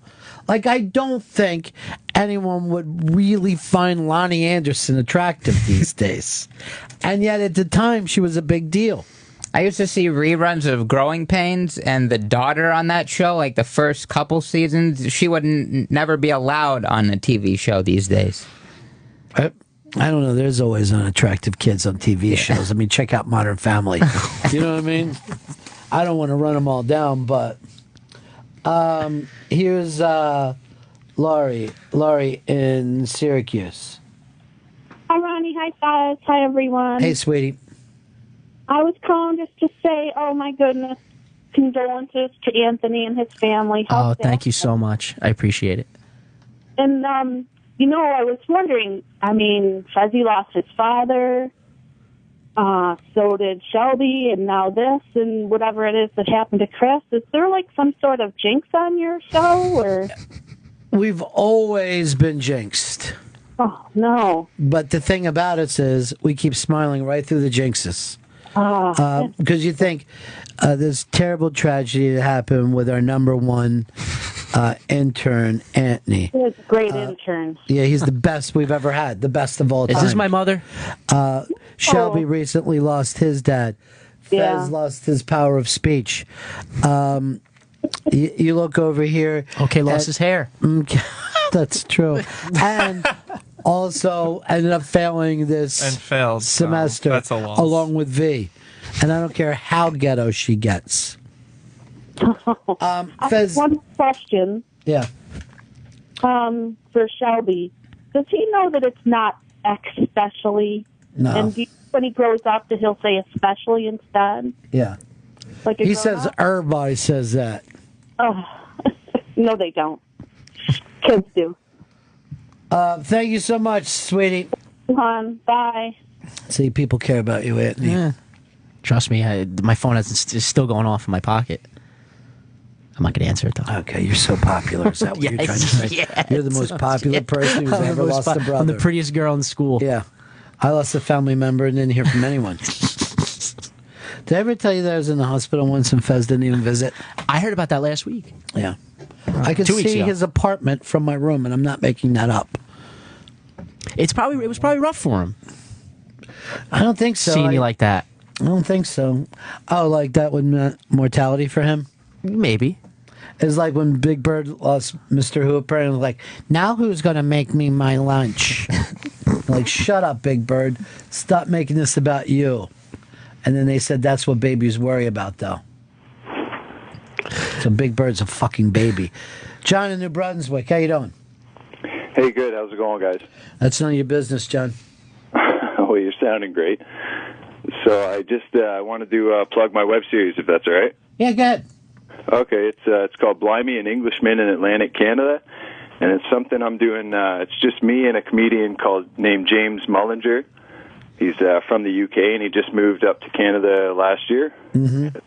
It's something we go around doing, basically head around to towns that have never seen stand-up before, film them, film a bit of the travel, a bit of the, along the way and whatnot, and then pop in a bit of that stand-up, and then edit it into a nice little 30-minute episode. And 30 minutes? Yeah, 30 Sounds like a lot for the internet these days, dude. You normally give them 3 or 4 when you start puking. Hey, this is quality stuff, Ron. Yeah. Yeah, no, it's actually it's kind of fun because we pretty much have no budget because it airs on a community channel out here, but it's a great thing, and what we're putting together with it, it's I think it's something that a lot of people would enjoy that are interested in stand up. So, well, send that to us, okay, and send it to the iBang, all right? Yeah, will do, and I'd love to hear you guys' opinion on it. Yeah, I'll definitely give it a watch. Send it over to the iBang. Perfect. Love everything you guys do. Keep rolling. Peace. I think it's great that you can still find places in Canada that have never seen stand-up before. Like, there's still places like, what? A man walking on stage and telling jokes? It's like them taking the Globetrotters around and teaching people about basketball.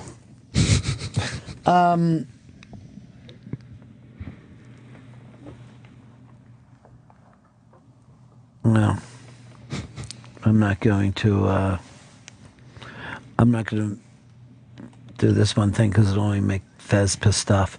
Hey, I want to say congratulations to Flathead, who's on his way home today. He's been in jail, and we were talking about those synthetic babies. They grew his own skin to wrap around his foot. The skin graft got grown in a petri dish. They grew a couple yards of it like you would go out and buy your stuff and knitted it right into his foot. Wow. Maybe you could knit me a sweater of just skin that I can wear carrying around town. How long does that take to expand, I guess? I don't know. Like a month? It's freaky though, right? It's weird. It's weird as hell that we are growing skin in a dish. We can do that, and yet kids still end up failing their semester on radio. It happens. You're going to be here anyway the rest of the term? Do you want me to be, or should I just end it this week? What's the point if I failed? Yeah. Because there's no way going back up at all. I'm actually writing he's a failure on there. I do have the midterm evaluation. Great. So I guess. Great. I guess. Don't even bother. Don't even. Perfect timing. Should I scream at you then or scream at you now? It's up to you. It's Wednesday. It's this Wednesday. So. We're going to take a break right now. We'll be back. I believe Dan Perlman is here today. He does a piece he called Perlman's. He does like little Perlmans of wisdom that he gives everyone. We'll be right back. It's the Ron and Fez Show. Ron and Fez on Raw Dog Comedy Hits, Channel 99.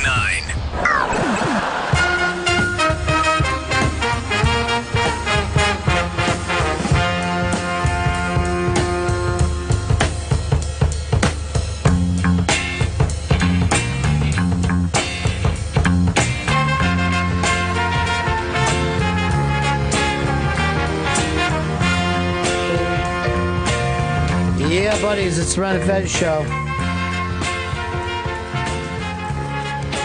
I'm just going to go around the room very quickly here. Shelby, Robert Durst, does he walk or get convicted? He walks. Fez. Convicted this time. I find it hard to believe. I find it hard to believe that they're going to get him just on for a 20-year-old crime, handwriting. Nah, he's walking. As Dan Perlman showed up, you watched the whole thing, Dan? Beginning to end? Nah, but I didn't need to. That's great about you. You don't really need to see stuff. Dan used to be an intern for us. How many years ago, Dan? 3 years ago. 3 years ago. And now he's going on to become one of the hottest young comedians in the world today. Right. You got a big gig coming up at the Funny Bone in Syracuse this Saturday. Thursday. This Thursday. Thursday you guys a night. big night in comedy. And what's the name of this show? It's like a New York comedians. It's like a New Yorkers of comedy show. Yeah.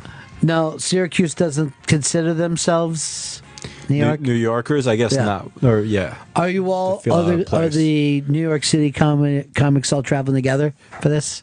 I'm getting a ride from another guy. Yeah. Who's the other guy?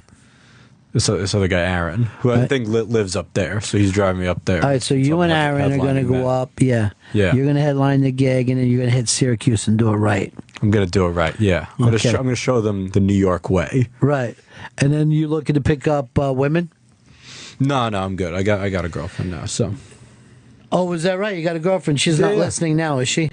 Nah, it's unlikely. Good, because I heard a story about you. Oh, did you? Yeah. Let's just say a young friend of mine went out to do stand-up, and a phone was being passed around with a picture on that phone, and the other young comedians were saying, here's the redhead that Dan Perlman finger blasted. And our own little Molly had to hear this. I don't know how these tales get started. Apparently, you're like a big deal with the open mic guys. Like they're like, "Oh, Dan Perlman's so great. He finger blasts girls after the show." All right. Well, it's possible. There's really no way of knowing. But you still feel like you have a girlfriend. You have 10 fingers. Yeah. You wave them around. Sometimes they end up in places. Okay. They're just you can't control all 10. He has made a point. What are you, a magician? Yeah, Shelby? You're in so many. I mean, you just can't even remember all of them. I mean, you have 10. You can keep track of some of them. Well, I don't know what Shelby's talking about. I don't know whether he's wingmanning you or going in the other direction. No, yeah. Seems like he had both sides of that.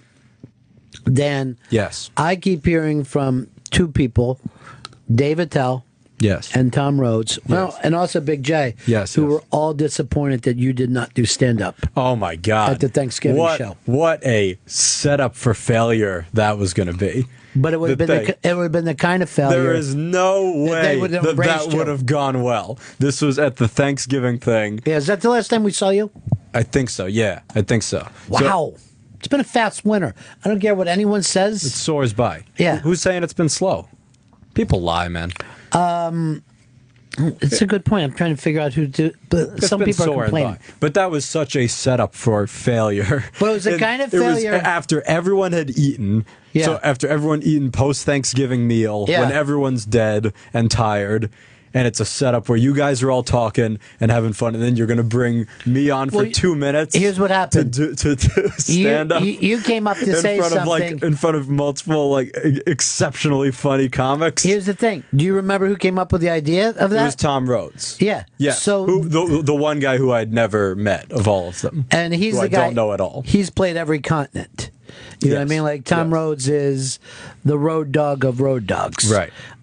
He's a guy that could have gotten you work on every continent. There is no Rod. There is no way that there was a setup for nothing but failure with that. And also, that's such a. If someone says like, "Hey, do a joke," and you like launch right into a bit, no one wants to talk to that guy. I'm telling you right now.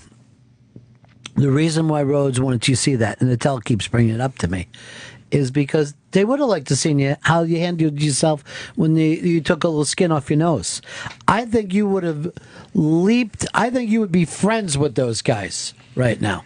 If I'd told some joke to Yeah, if you would have silence went into it, if you would have just fucking turned around, started working to the audience, and just ripped the mic, ignored us completely, turned around and started talking to the audience, I think those guys would be your biggest fans to this day. All right, well, we got St. Patrick's Day coming up. Are we going to have a feast for that? You only get one fucking shot in this world when a door opens. Remember this, I always say this. When a door opens, it means all the other doors are closed for the rest of your life. I try to point that out to people. I didn't realize that about Fez doors. is a timing guy. And when it comes down to it, and it really matters, that's when fucking Fez hits the long ball. So a lot of people be like, okay, Fez, look at his batting average. I'll go like this. Check him in the bottom of the ninth in the series. Yes. Because he's Jeter. Yeah. He's the Jeter of radio. Mr. November. Yeah. Long November, that's him, Mr. November. I could have claimed that on Thanksgiving. That would have been my November. Now, Fez, Instead, I'm stuck finger blasting after shows. Dude, you know that I'm telling that like it's a true story, right? Yes. Have you talked to Molly about it? No. Because she's the one who told me. And she was crushed because she used to have feelings for you. I like as you Molly. know. We've texted a couple times. Yeah. That's another thing you ruined. That and your chance to become friends with Attell, Rhodes, Big J. Well, the doors aren't closed. They're closed. I'm friends with Jay, I think. Jay says to me all the time, you ever had the coward back on your show? I go, don't fucking call him that. That's fucking Danny P, all right? That's my Perlman. None of them had done bits the entire show. I would have been happy to join the conversation. Tom Rhodes, he wasn't doing his tight five after everyone had dessert. 3-course meal. They wanted to see. If you were a goer or not. Nobody wanted to see that. Rhodes did. He was just setting up for failure. He goes to all those continents, and he's burned people in every continent. So what? No, now you so could what? It's now, fine. now then he would have owed you. You'd be like, hey, how come? I Fez like there for a couple of minutes. It looks like you wanted to jump in and you couldn't, right? Mm-hmm. Did you feel like inside you were saying stuff? Yeah, but I can't even remember what it was. But I saw like when I kept trying to call you into this, and Dan and I were talking. The home run thing, yeah. Did you see that he was? There was a moment, kind of moving inside, right? Yeah. Well, someone has sent me this under the advice email, and it's Marcus sent this. He says, "I was listening to a podcast today from the BBC." You guys are familiar with that, right? Yeah, of course. That's England, one of the places Tom Rhodes played, where you could be opening for him now, okay? In London, England. And he said, selective mutism. Here are the symptoms that follows. Consistent failure to speak in specific social situations in which there is an expectation for speaking, such as school, despite speaking in other situations. So the thing of that is, after the show, today. I'm sure you and I will be in a conversation. Later, we might talk on the phone. You never run into your locked up moments, but there are times that you have them. Yeah, where they just hit. Do you feel like it's selective mutism? I don't think it's selective mutism because I'm not selecting the moments. It's not you selecting subconsciously. You wouldn't select it. Yeah, it's like you just run into these mental blocks. No one selects to be mute. Oh, then I guess that is it. Well, according to this, it'll clear up in a month. I guess Teller does. Penn and Teller. Well, Teller, it's part of the act, but you heard what Penn and Teller did on stage, right? They announced to their audience that we are the Ron and Fez of magic because some people call us the Penn and Teller of radio. Which one was I? I forget. I always forget. But you may have this selective mutism, Fez. You might be a mutant, if you will. A mutant. Dan, the career must be going pretty well if you're headlining the Funny Bone in Syracuse. Yeah, that was fun. Because there was this like comedy festival or stand-up competition up in Ithaca, and I won first place in that. And so one of the like prize things was to headline this show. Fantastic. How much time you doing? 30, I think. Yeah, you think. You don't even know. Like, it's how... It means nothing. How much material do you have altogether? Could you do a special if we need you to? No, not that anyone would want to see. How long have you been doing comedy? Tom Rhodes is the only one that would want to see that. Tom Rhodes loves you. Yeah. Or tried to love you. He tried to. How much time do you think you have altogether? I mean, I've done like 45 a couple times, but I'm not under the delusion that means I have 45 good minutes. You'd like to get rid of 27 of your 45. At least, yes. How long have you been doing comedy? Like, seriously, every night, about 3 years. And I've seen your personality change. You used to have somewhat of a shyness about you. Totally, yeah. Yeah, when you would come in, you'd be like, and I would ask you a question, you'd be like, there it is, and now I'm going. Right. You get out the door. Totally. And I'd be like, but now you come into a room comfortable, confident. Well, yeah, no, I think stand-up definitely has a lot to do with that. Because you're just on stage every night, or just like being on the radio or whatever. Like, you have to get comfortable immediately. And also, once you What about the selective mutes? And selective mutes also, maybe they're like very silently comfortable. But no, and also, yeah, there's less to fear because once you fail, right, and you live through that, then everything else seems easier. All right, that's a good point. Do you agree with that, Fez? That once you fail, you figure, what the fuck? I don't care. No, you always care. Why? I don't know. Failing by not being able to talk doesn't make the next time not being able to talk any easier. That's not what we're talking about. Failing by something you said. Right. You know what I mean? Like, that you say something that's either stupid or ridiculous or completely wrong. And then you think to yourself, hey, that happened. And everyone, life still goes on. Right. What is there to worry about? Like, life will still go on after I make this prediction for the brackets. Okay. I like Hampton over Kentucky. Holy shit! That will be... Lock that in, Shelby. I'm saying it right now. Yeah. They're a game under... They're a game under 500. Yeah. But they got this game against Manhattan College, the Jaspers. That's in the first four. You see them beat Manhattan College. Yeah, they're riding the momentum. Because they were 500 in conference play. But I see Manhattan College beating them. I have that picked. I'll say this: whoever claws out of that slugfest, the Wildcats are going down. This will be this is the undefeated Wildcats. Yeah, I see the record, but I'm just saying there's nothing worse than overconfidence. The lesson that he's giving you now is what, Fizz?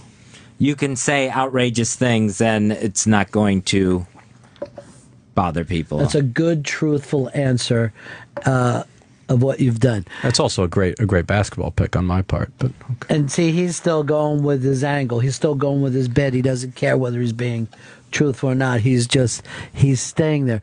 By the way, you look more and more like Travis Bickle every time that I see you. You're fucking frightening today. You've shaved the head. You've got the fucking army shirt on. You're driving around. This fucking city stinks. I left my city stinks. I left my taxi in the lobby there. The smell of the city comes up into my nostrils. Now I feel like going home and watching that. What, you don't feel like that's you doing stand up every night? That's me, man. That's me. What is there to be shy of if you look like Bickle? What clubs are you a regular at? I'm at Stand Up New York a lot on the Upper West Side. Comic strip sometimes. I'm not at the Stand often, but I'm sometimes at Laughing Devil, which is the same people that own the Stand own Laughing Devil. In Queens? In Queens, yeah, where I live. Yeah. In Queens. So, and then a bunch of like alt rooms and stuff. Like, give me some of the alt rooms you play.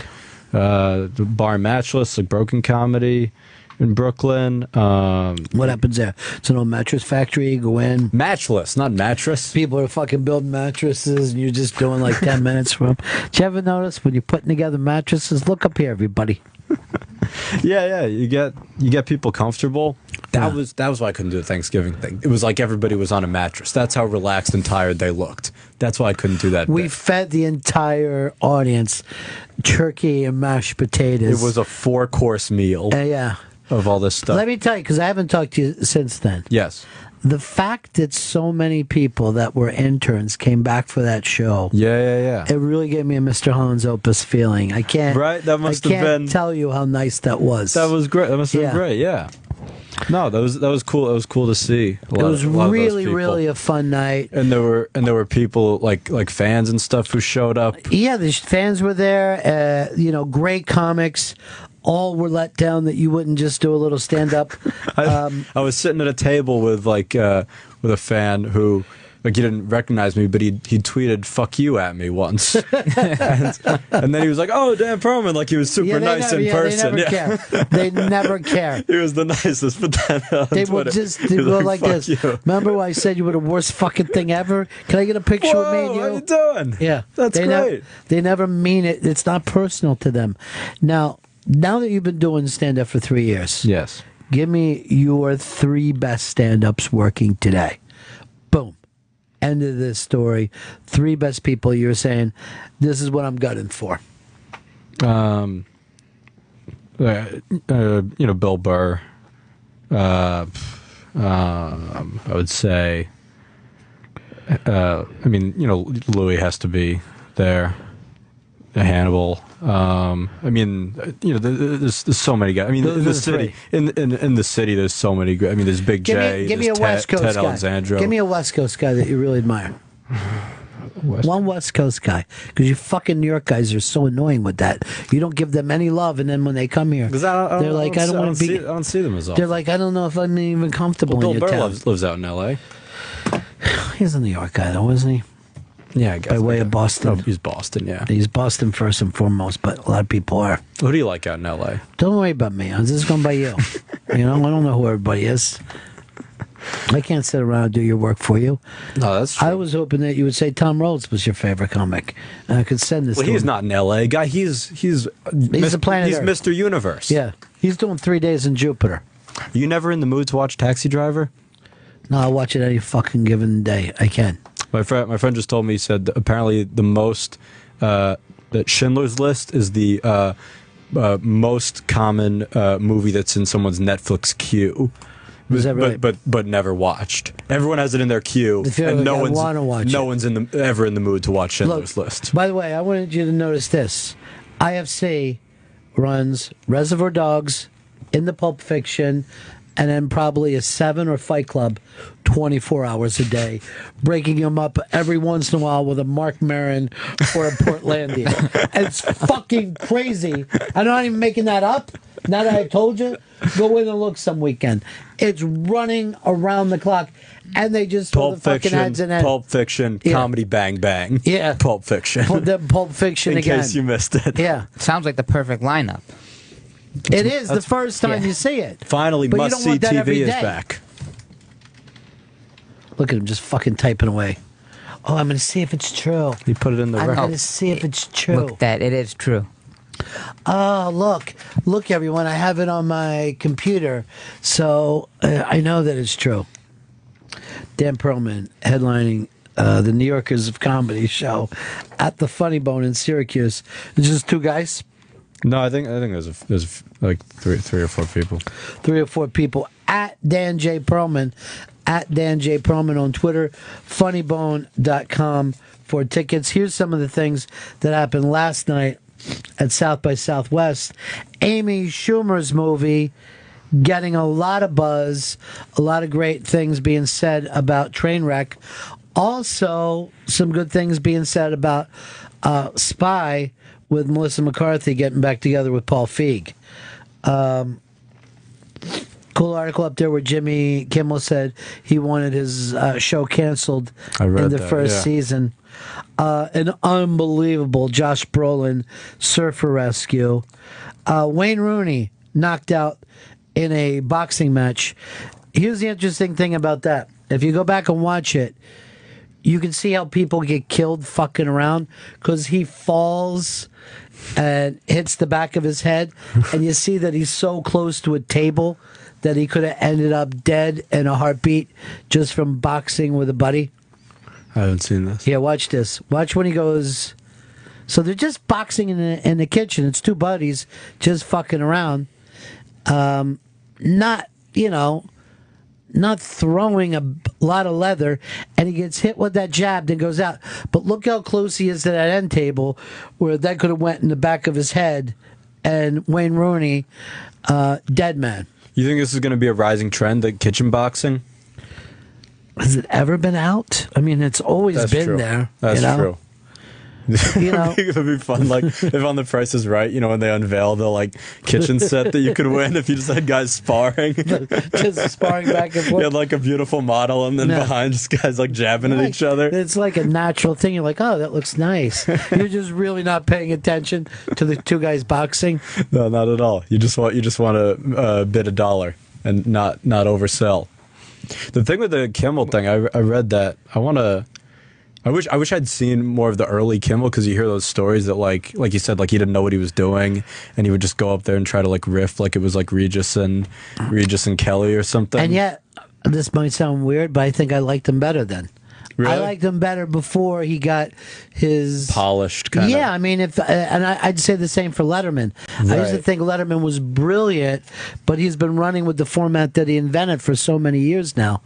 That Letterman, you go back and watch. Like I went to the Paley Center and watched some of that old stuff there, and he used to do the weirdest things. Like he did one show where he decided he didn't want to do the show in the studio, so he was going to do the whole show from his office. So the show opens with him sending the studio audience home, or like his staff doing it, and he has Paul Schaefer come into his office with a little Casio keyboard, and he has Richard Lewis come in and do stand up to one camera.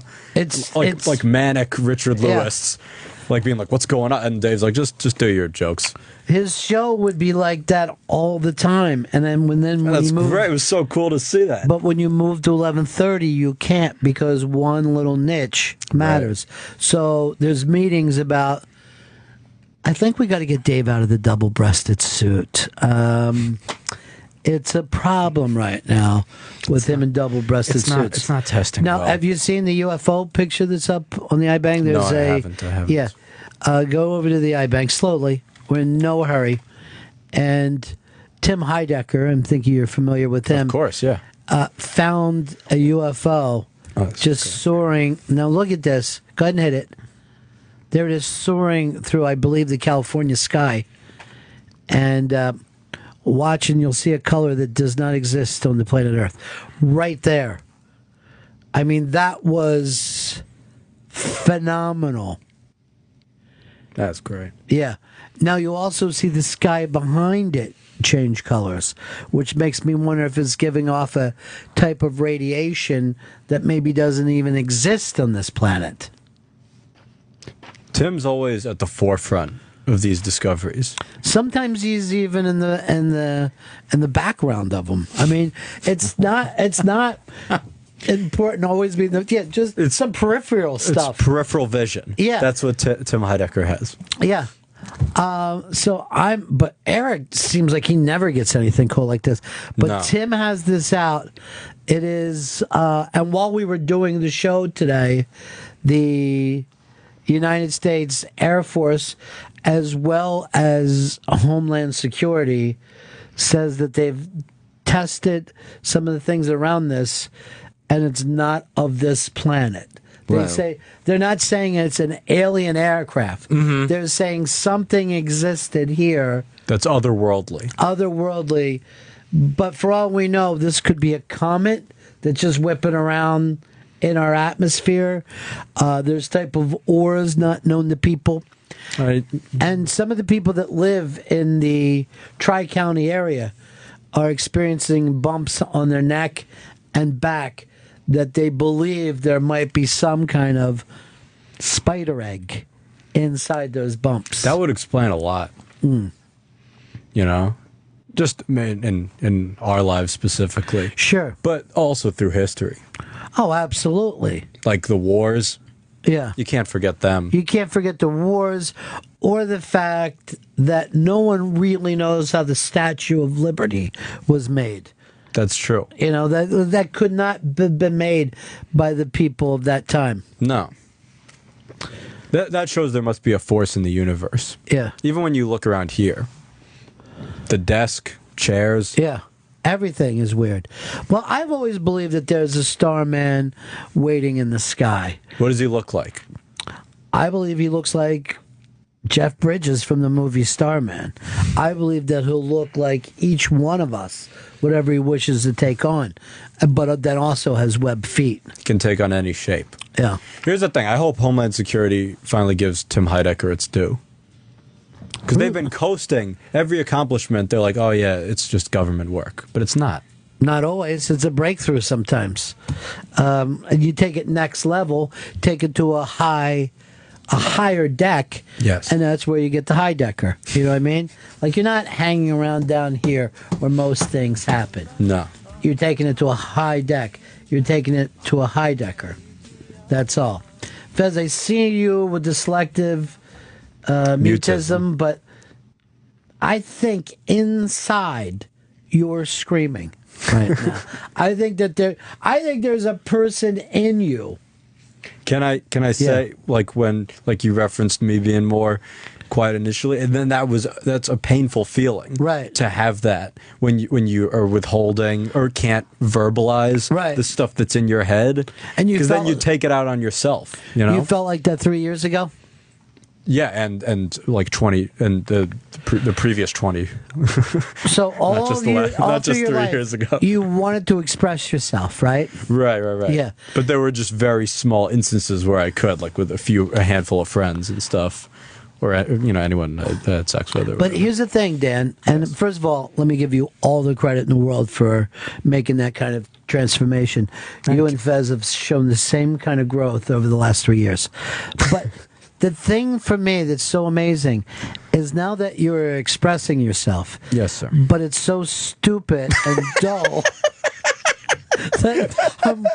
I'm wondering, was it worth it? Yeah. Was it worth the effort? Yeah. Does it still feel like success? Now, Dan's going to be highlighting the Funny Bone in Syracuse this Thursday, March 19th, funnybone.com. Now, for you Twitter people, if you'd like to tweet him or follow him, Dan answers all of his Twitter people back 24 hours a day. He's there for you. Any question, or if you need furniture moved. As stupid and dull as possible. You know, there's nothing wrong with that. I mean, no, there's a market for it. Yeah. Failure is okay. It's okay to fail. The hardest thing's getting out the front door. Yeah. Right?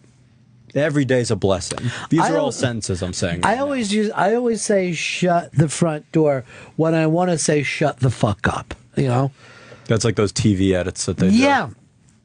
Just shut the front door, I'll yell, and I'm just jerking my cock off as they say it. Did I just say cock like my dick is from Boston?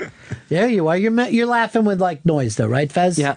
If you're able to do that, what are you able to do next? Laugh harder. and then follow it up with a comment or a sentence or even a metaphor. Why does he let himself do that to me?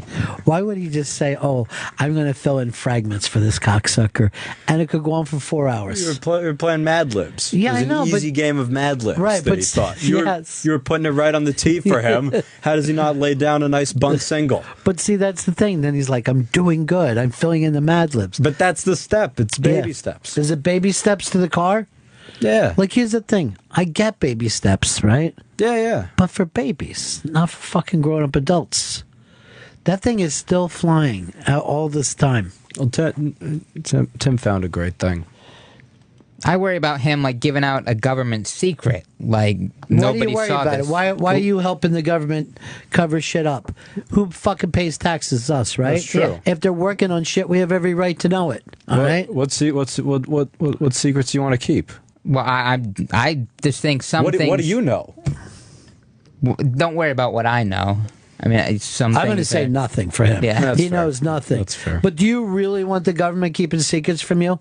No, but I mean, You who just said knows you're worried about if Tim he reveals this? Who knows? They could just make him disappear like that. We'll never see him again. Why would they? I don't think they'd do that. That seems mean spirited, even for our government. That would leave Eric with nobody.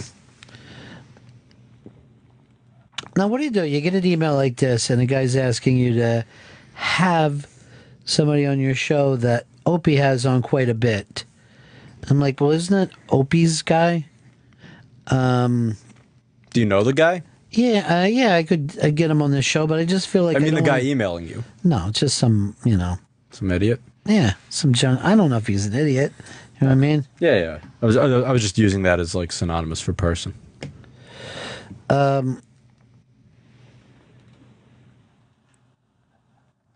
There's a guy who wants to take Fez to a Booker T match. He's the ringside physician. Now, this is so interesting to me. Oh, yeah, sorry. Please re-air the 12 to 3 show on Raw Dog or some other SXM channel. You have no idea how happy you make people during their evening commutes. We do run it. We just do not publicize it at all. It runs every night when, Fizz? It runs every night at 11. No, Don's going to be here tomorrow. No, it doesn't run every night at 11. It runs every night at 11 on Opie Radio. Yeah. When does it run on drive time on the West Coast? It runs at midnight on Opie Radio and 6 to 9 on the Indie channel, channel 57. That was a great team effort there. Yeah. 6 to 9 a.m. or p.m.? That is 6 to 9 a.m. And you can also listen on the On Demand app anytime you want. On Demand app. I believe that if there are aliens, they're all going to have On Demand apps. I'm sure. Dan, I got to Yeah. get something going with you. First of all, Please. I'm very happy with your growth. Yes. And I feel like a small part of that. Like if you go... It should be bigger than small. Yes. All right, I feel like the largest part of that. The hugest, yes. If you go on to do a comedy movie Yes. that wins an Oscar, I want you to bring my name up. It would be in the first 2 names. Okay, who's going to be the other name? Jeff Bridges. Okay, so I guess you're co-starring with him. Yeah. First of all, I want to thank my co-star, Jeff No, Bridges. I don't work with that guy. Who would you work with? Oh boy. Do you got an idea for a movie? I got some floating around. Yeah. Yeah. But who would I work with? Man, who would be cool? I've got a great idea for a movie. Yeah. Oh, let's hear it. Well, actually, it's 2 ideas they have. First movie would be A Man Goes on a Journey. I think would be fabulous to say. Yeah. But my next idea for a movie is A Stranger Comes to Town. I think neither one of these have been touched yet, Yes. But there's room for that. Yeah. Can I tell you my this TV pitch I have? Yeah, I'd love to hear it. It's more for like a promo. I don't think it would ever be made into a show. Yeah. But it's about a young girl, 20-something. She's trying to make it in the big city, okay? All right, She loving tries, this. Got it. She tries to balance her career. She's an intern at a hot fashion mag. Wow. Her love life, dating's no picnic in 2015. And her wacky family. Her dad is international terrorist Osama bin Laden. Whoa. Been there, done that. That's the title. That's the name of it? That's the name of it. Why are you even saying this on the air? We should be saying this in L.A. right now. We You should be get the saying buzz this. going. Now, yeah, okay. So now we'll write a thing and then take it to the meetings. And let's just keep calling it the Perlman Project wherever we go. Now, I have a great idea. Daddy. That's the impression of the daughter. I do like that. That's cute, though. Daddy. And he's like, oh. But I have an idea for a show. It's about an Asian family. Oh, boy. And they're just talking to each other like this. Hey, you back in here! It's time for a cookie! You know, and that's what it's going to be called. The Fortune Cookies, because the guy's name, his last name is Cookies. That's but great. his first name is Fortune. That's and he's great. in the States to make his fortune, but he just keeps having more and more Asian babies. Like, more baby! That's great. How we gonna pay? You need more Asians on TV, and this fills that. Yeah. Got another. And they also do they do a Styx tribute band called the Chopsticks. Oh, that's great. Yeah. Can I got a couple more pitches. If Great. You'd like to hear. Okay. You want to hear a miniseries or a movie? I got them both. You got to look over there, but I want to hear the miniseries first. Let's do miniseries. Yeah. Okay. So there's it's two young women. All right. Low level employees at the World Bank. Okay. They're sworn enemies, and they suddenly get caught up in the biggest diamond heist in history, and they're the only ones who know. These are real top of the line crooks. Yeah. We're talking about. And they dodge quarters, dimes, nickels thrown their way, and they have to band together. And they realize that the only real currency is friendship. Wow. Mind fuck. That could be the name of it. Matter of fact. Yeah, that'd be a good name. That'd be a good name. Or the Chinese thing. We got to wrap up here today at 3 o'clock. Okay. The studio is needed. Dan, personal growth. That's what I'm calling you. Dan's headlining the New Yorkers of Comedy show at the Funny Bone in Syracuse this Thursday, March 19th. Look out, girls in Syracuse. He finger blasts. Funnybone.com for tickets at Dan J. Perlman. We will see you guys back in here tomorrow. That's the end of my show. Dong.